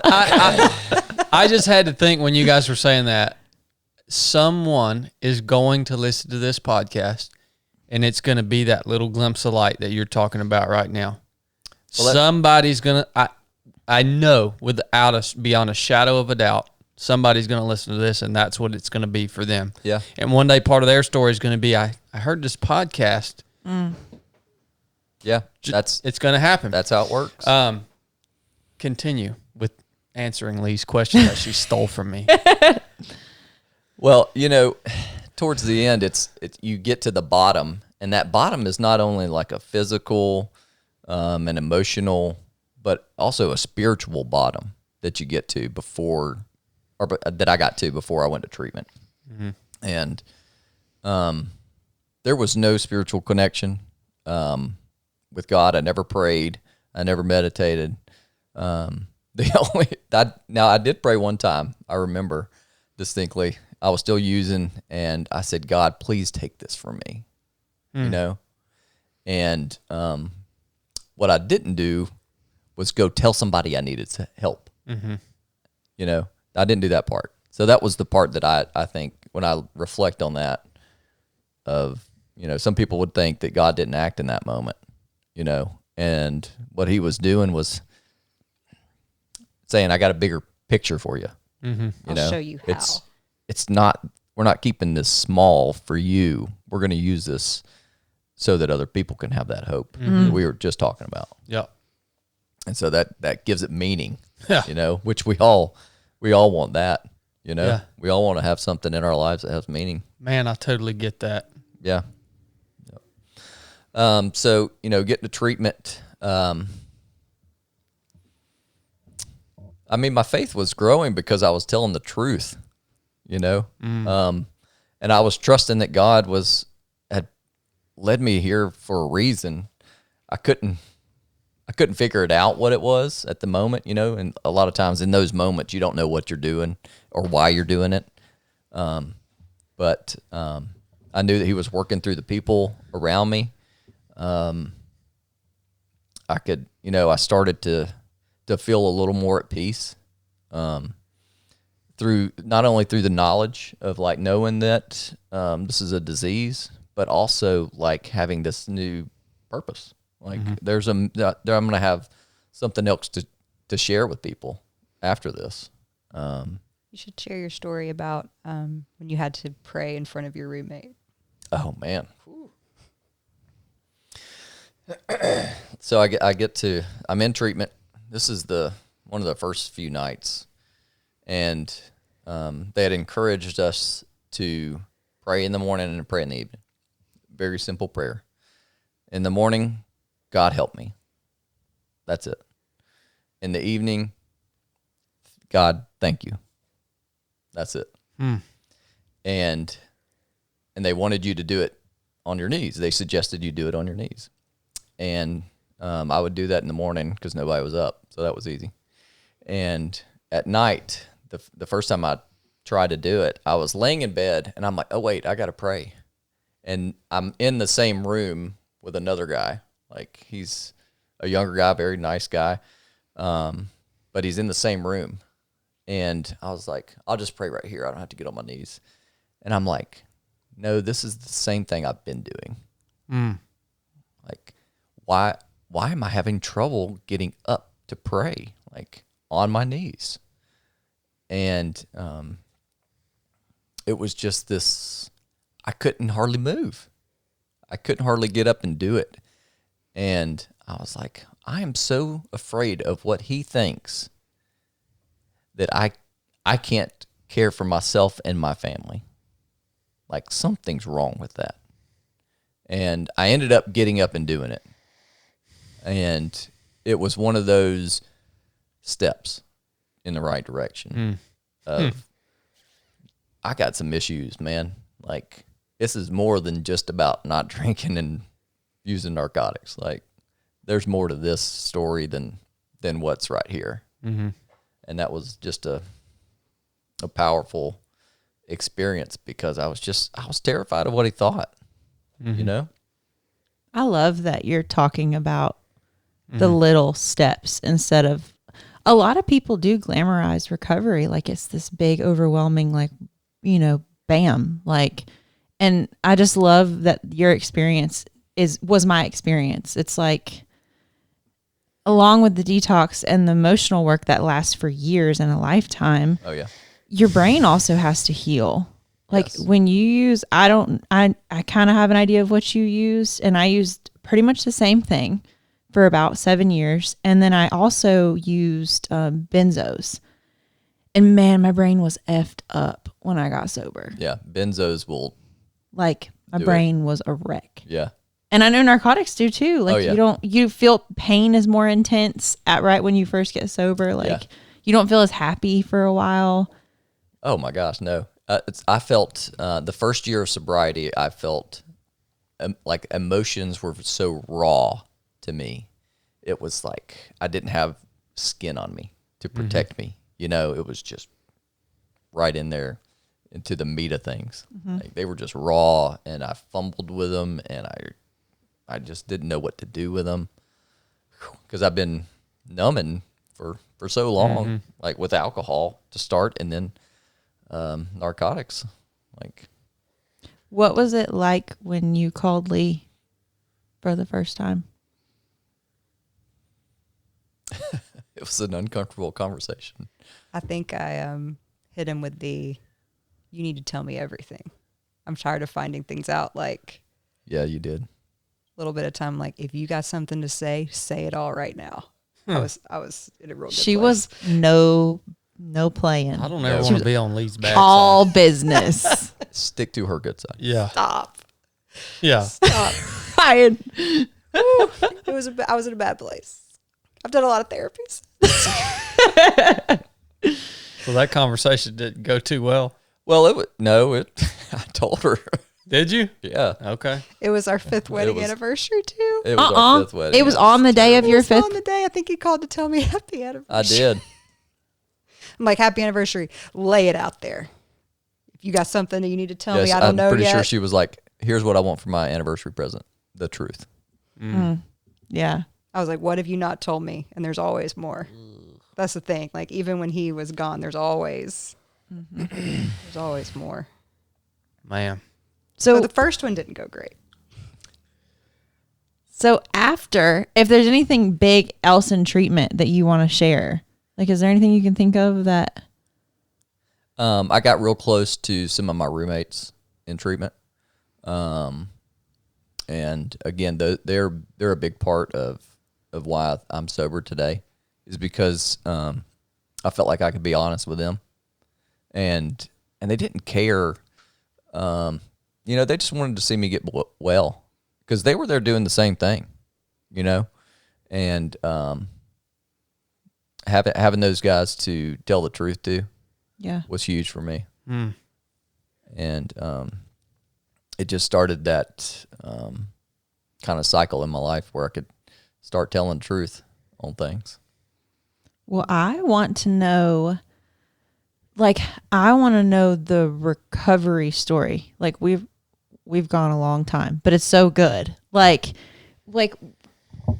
when you got out, obviously we talked about the first year, the raw emotions, but like, how did you guys get from the day you got home from rehab to where you are now? Yeah. So when I picked him up, when I came to rehab, they did family week. So I came down for like 3 days of, I don't know, was everybody Did there? y'all have family week? Oh yes. Yeah. Yeah. We had an intense Oh, it's family brutal. week. Oh, it's brutal. I think I threw a chair. She made fun So- of me half the time. It was fun. That sounds about right. Yeah. So he came home, and I remember our instructions were we had to, every night before bed, we had to do mad, sad, glad. So we had to sit down and be like, what made you mad today? What made you sad today? And we both had to do it. And that was like, so we would communicate because that was part of it. And it was helping me communicate more than her necessarily. Yeah. And he was still going back down 2 or 3 days a week. Yeah. For treatment during the day. So it was sort of it was a tapering off from treatment. So I was still driving down 3 days a week to the treatment facility, staying the whole day and then coming back home. And in the same time, and I still do this, every Wednesday I have a dental recovery meeting in Atlanta. This is sponsored through the Georgia Dental Association. It's an awesome group. This is where they do all the drug screens and all that kind of stuff. We do multiple drug screens a month. When you're on a consent order, which is an order from the Georgia Board of Dentistry saying you can practice, but you have to meet all these requirements. Mm-hmm. So they're protecting the public is what they're doing. Right. And it's good. It's like it's built-in. Oh, It's an amazing tool for him because it's built in. So I mean, but it's also for her too, because I have other people watching me. Yeah. Yeah, he'll say and helping me. He's like, I got selected. I had to go do a drug test today. I'm like, well, did you pass? He's like, yeah. I'm like, okay. Good. The treatment center I went to, I got really lucky with our insurance. It was called the Farley Center, and it was for professionals. And I learned all about HPIMP and like the monitoring programs and like that's intense. But then the statistics they had on sobriety with monitoring programs was incredible. Even after the monitoring program stopped. Yeah. Like the success rate was so much higher. And I'm like, okay. I mean, it's just that safety net for you. For me now, it's just a safety net. Because I still do them. I'm off my consent order, but I still do the drug screens and I still go to the meeting on Wednesday. Dang. Wow. Yeah. So I think he did that for about 2 months, found a new job. New job was really great and accommodating because he was, again, the term like rigorous honesty is what we try to practice, which could be very frustrating sometimes because it's not always fun. But so he was really honest when he interviewed. And so he was hired in an office that was really great about working with him on if he got selected to drug test, they'd be like, hey, your 11 o'clock's running late. Why don't you run out and go do your drug test? Well, they actually built in time during the day for it. Yeah. That's fantastic. Yeah. Gosh, that's he didn't awesome. he didn't have a DEA number, so the other doctors in the office would write, like if his patient needed a prescription, they would write it for him. Mm-hmm. So they kind of went above and beyond to make sure. Mm-hmm. How did you guys rebuild your marriage? So, I did counseling. I think I heard you mention like the what are not the AA groups, but the 12 Al-Anon. Oh yeah. Yeah. I went to a few Al-Anon meetings and I just didn't connect. Like it just wasn't a good fit for me. I mean, I had to get like a babysitter and it was always like at night and it wasn't for me. So I was just fortunate enough I was able to get in with a counselor. So I did a lot of counseling while he was gone, which kind of helped me. I'm so pro therapy. Like I think she let me talk about Ryan for like a few sessions and then it was like things that had absolutely nothing to do with Ryan and like all about my family of origin and upbringing and why I would excuse things or how could I have not seen this and what was I like overlooking because what was I focused on? What was I holding on to? We all have so many blind spots. Right. Mm-hmm. Right. Yeah. So it was excellent. And so when he came back, we did therapy together. We did couples counseling for probably a year. Over a year. We Yeah. still do It it. was over a year. Yeah. Yeah. So we worked It with was her. really good for us. Amazing. Yeah, she was great. Yeah. She's excellent. So she worked with us. And it wasn't contentious though. Like when he came back, like the forgiveness piece fell into place before he came back for me with him. Again, like with your faith, like I look really good on paper, but there are plenty of things like in my life there were things that he didn't know. And so I'm like, if I expect forgiveness for the things I've done and people don't know about them, so I don't have to tell anyone about them, but then how can I hold on and refuse to forgive him for what he did to us? So I just kind of had that moment, like that analogy about you're drinking the poison hoping it kills somebody else. Like it was killing me. Like that rage and that anger was killing me. And so one of our first dinners back, I was like, I'm going to tell you about something. I mean, we'd been married 5 years. I'm like, I'm going to tell you about some things you don't know about me. Like I've prayed for forgiveness for these things. And if, I'm not perfect, so how can I expect Christ to forgive me and not be willing to give that to you? So we had this conversation before he came home. So I was, I guess, willing, both of our words were willing. He was willing to do the work to get sober. I was willing to forgive him and try to make the next steps. Yeah. Yeah. So in the back of the big book, AA Big Book, they talk about honesty, open-mindedness, and willingness.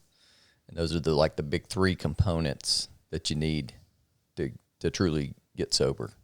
And, in this case, honest with ourselves, and then the open-mindedness being, where can God take us from here? And then we were just willing to do it. Put in the work. Yeah.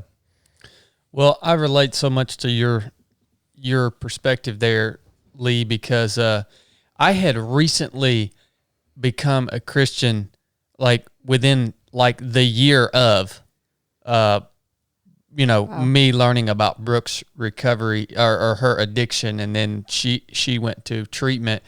And I tell people all the time, but for Christ, there's no way I could have forgiven her. But for Christ, he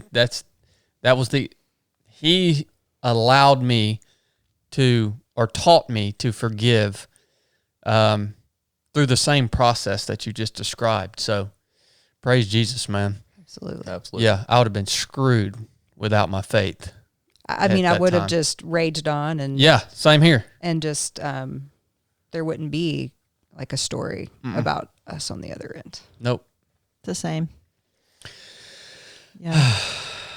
One more thing. Yeah. One more thing. I want to know what tools you've used to feel good in recovery, to find that happy place that you were referring to.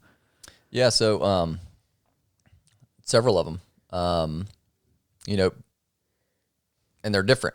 Some of them are spiritual, some of them are physical. We saw each other at CrossFit today. That's one of the tools that I use is to take care of my body and to do something hard, because it's hard for me. I don't like cardio. So the cardio part I don't like. It didn't show. Huh? It did not show this morning. No. I would much rather go in and just lift weights and not worry about doing any cardio. That's the hard part of You know what the truth is? You should actually do the exact opposite of what you want to do. Absolutely. Most of the time. Me and Brooke have talked about this so many times the last few weeks. So when I was in treatment, that's exactly what I did. Yeah.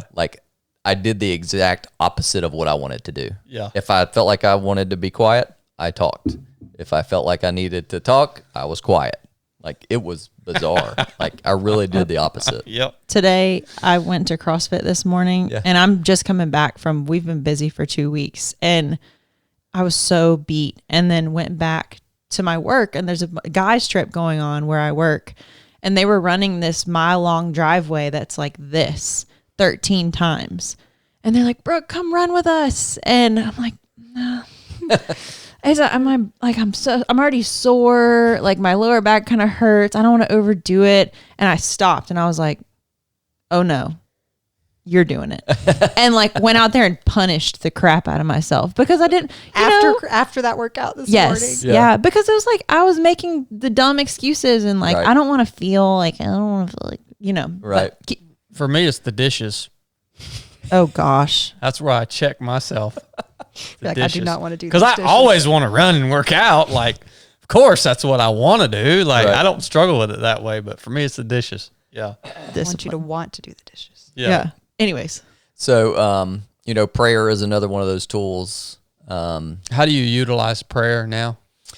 Yeah, I still pray in the morning. I pray it in the evening, and then I don't have like a set routine, but I pray during the day. And one of the best things that I do is pray for other people.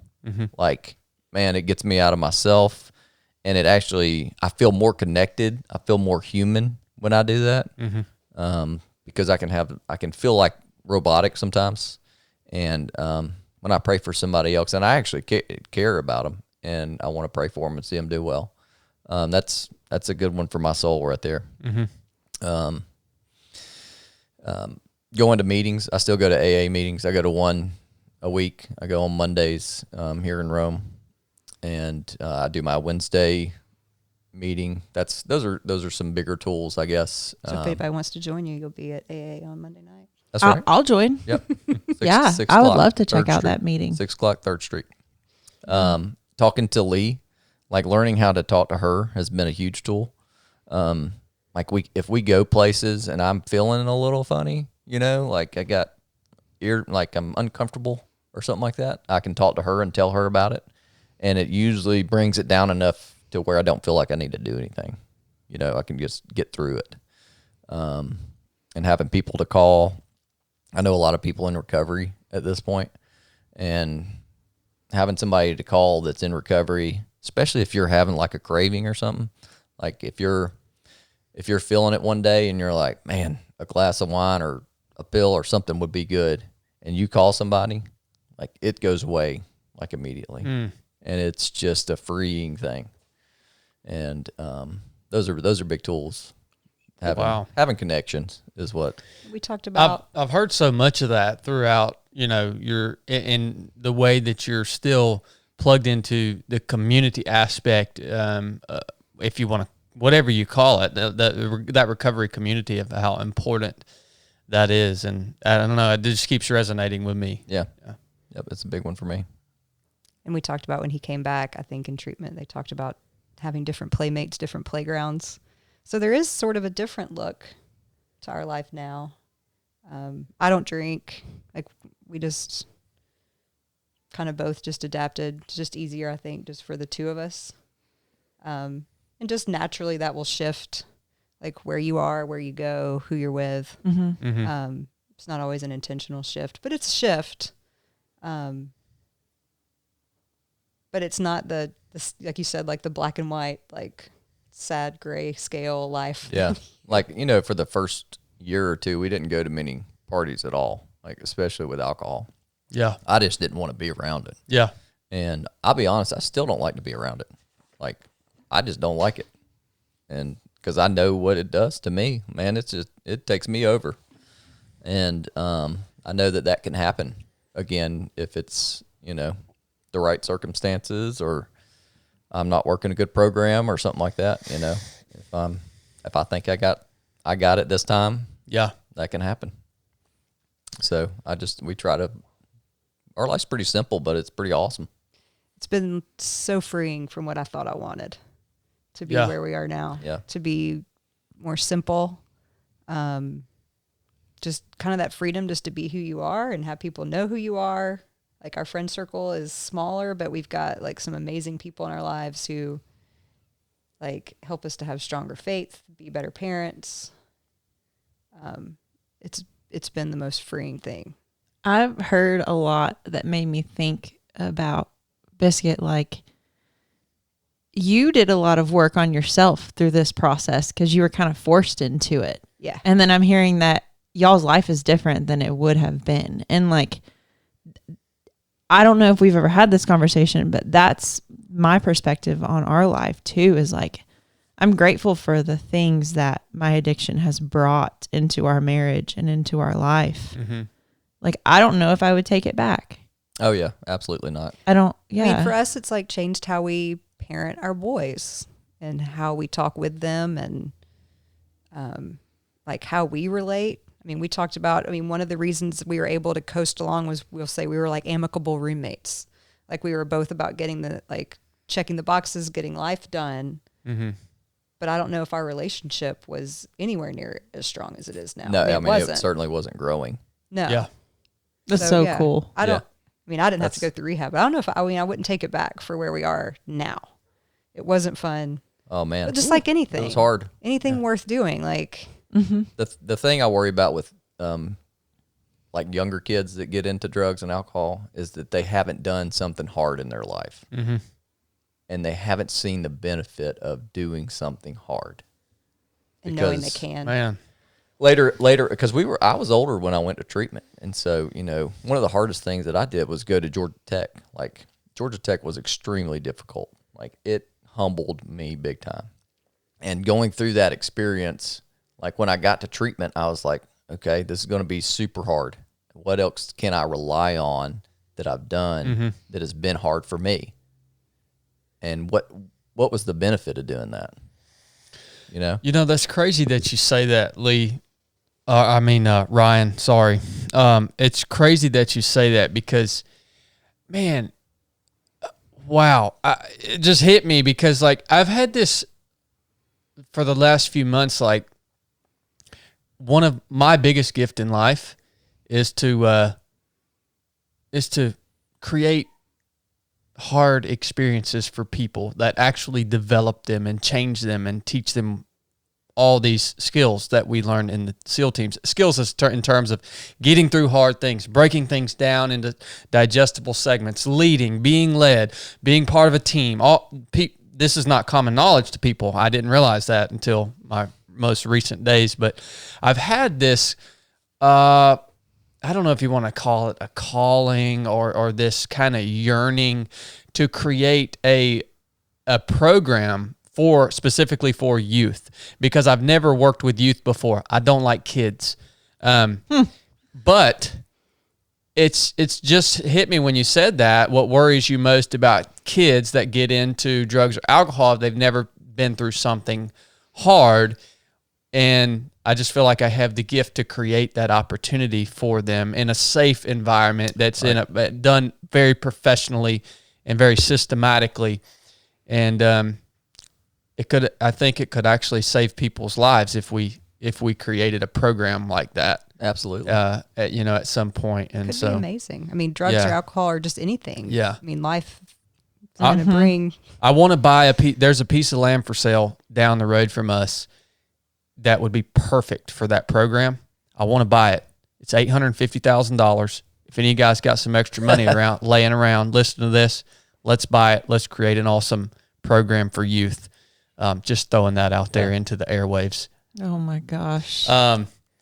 Yeah. Anyways, that hit me square when you said that, because it shows me the absolute need for that. And I'm going to tell you, youth are underserved because there's no money in it. There would be no money in that for me. That, you know what I'm saying? It's like you have to make a living.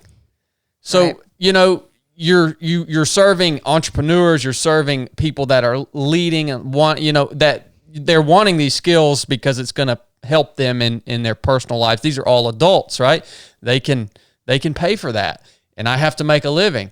And so that's why I think youth has kind of fell below the radar, not only because I've never really been passionate about kids, but I'm starting to see like, man, this needs to happen. Yeah. Because my gifting pairs with that, Yeah.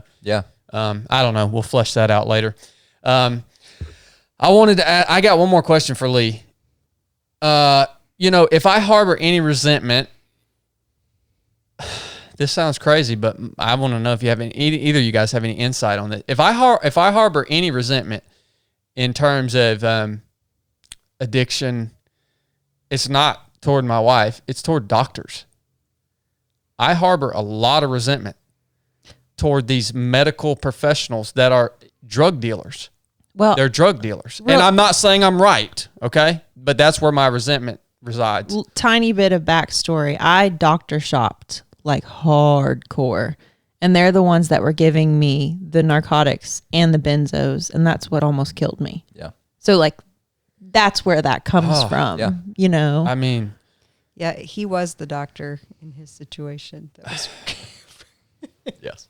yeah, it's that just was like, providing the. I haven't got over that. I still resent that.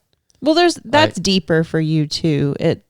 Doctors don't focus on nutrition, exercise, environment. Like, I think there's a lot there for you. Do you think it would change anything if doctors were educated differently, or do you think addicts would just find what they needed? Seems like they'd find their way. I agree. Okay. We would find a way, that's for sure. Yeah. Absolutely. Yeah.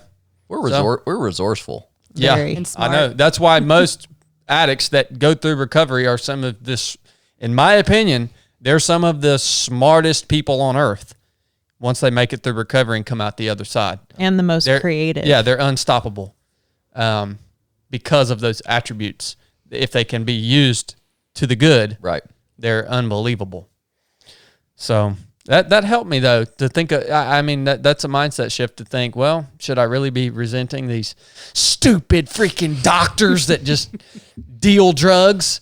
Like, well, it's actually the addict would probably just find another way.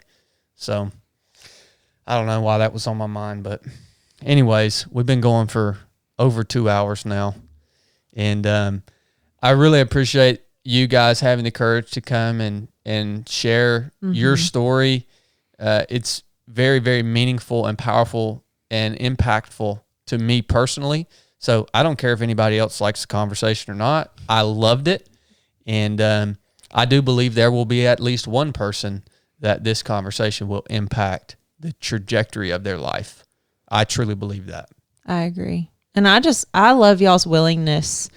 I mean, I know you were kind of forced into the public and but again, just your energy throughout this and your body language and the willingness to share the really hard parts, and your reaction to her sharing the really hard parts is like, man, if anything would tell me that you're in a good place in recovery, it would be that, I don't know. You guys are just awesome. Wow. Well, it started with you guys sharing y'all stuff too. Exactly. With us. That's how this all came and about. that's- Was we and that's listened just to the how it origin works. series. We're just an open book. Well, Yeah. Wow. and I want to leave. I just want to. You guys may not do social media. I don't know where you guys are at with that, but where can listeners connect with you guys? Or Ryan, if you have any advice for listeners that are living in active addiction, where they start, where you would recommend the start. Where do they go? Yeah. Like anything you want to put out there, man. Yeah, I got a call last night about somebody struggling and where they what needs to happen next. And I usually prefer to tell people to go to treatment, but a lot of times that just depends on where they are in their cycle and how bad it's gotten. Kind of, unfortunately, that's just the way it works. Yeah. But if you can get them to treatment, get them to a treatment facility, and then get them in AA, those would be the direct line for me. Roger that. Yeah. Where can people find you on Instagram, Leigh? Well, Ryan just started his own dental practice last April. So Nice. Weldon Dental. Congratulations. Weldon Dental. Weldon Dental is Okay. on the gram. On the gram. We on the gram. I should probably post some more. Do you run the Instagram? Yes. Yes. So Ryan is he's here in Rome. So Weldon Dental, if you know. Awesome. Yeah, check you us guys out. reach out to Ryan and Leigh if you got anything out of the conversation. Give them a thank you because they took a large chunk of their day out here to come and share their story. So shoot them a thank you. Let them know what you got out of this episode. And if you know someone in your life that could benefit from this conversation, share the show with them. All right? It's super simple. Just you're listening to this right now, click the little thing that says copy link and text them the link to the show. Don't be lazy. Don't be a lazy turd. Oh my gosh. If it will help someone, share the show. That's the only reason we have these conversations is to help people. So please do that. Okay. I had to get that out. Okay. I want to end with the serenity prayer. I'm wondering if everybody's ever heard it. Love it. Guarantee you there's some people on here who have never heard it. Yeah. But it's so good for not just recovery. Yeah. It's just a great prayer. It is a great prayer. Well, you can end with that, and I'll give you the honors of Nuff Said. What? Yeah, I'll give you the honors today. No, I don't want it. Okay, well, I'll You can take do it then. You can do it. Are you done being mad and crazy? Yeah. Okay. This is a serenity prayer. I don't know why in the world I'm reading it. I know it. I just feel like I'm going to forget, like on the spot, you know? God, grant me the serenity to accept the things I cannot change, the courage to change the things I can, and the wisdom to know the difference. Amen. Man. Enough said. That's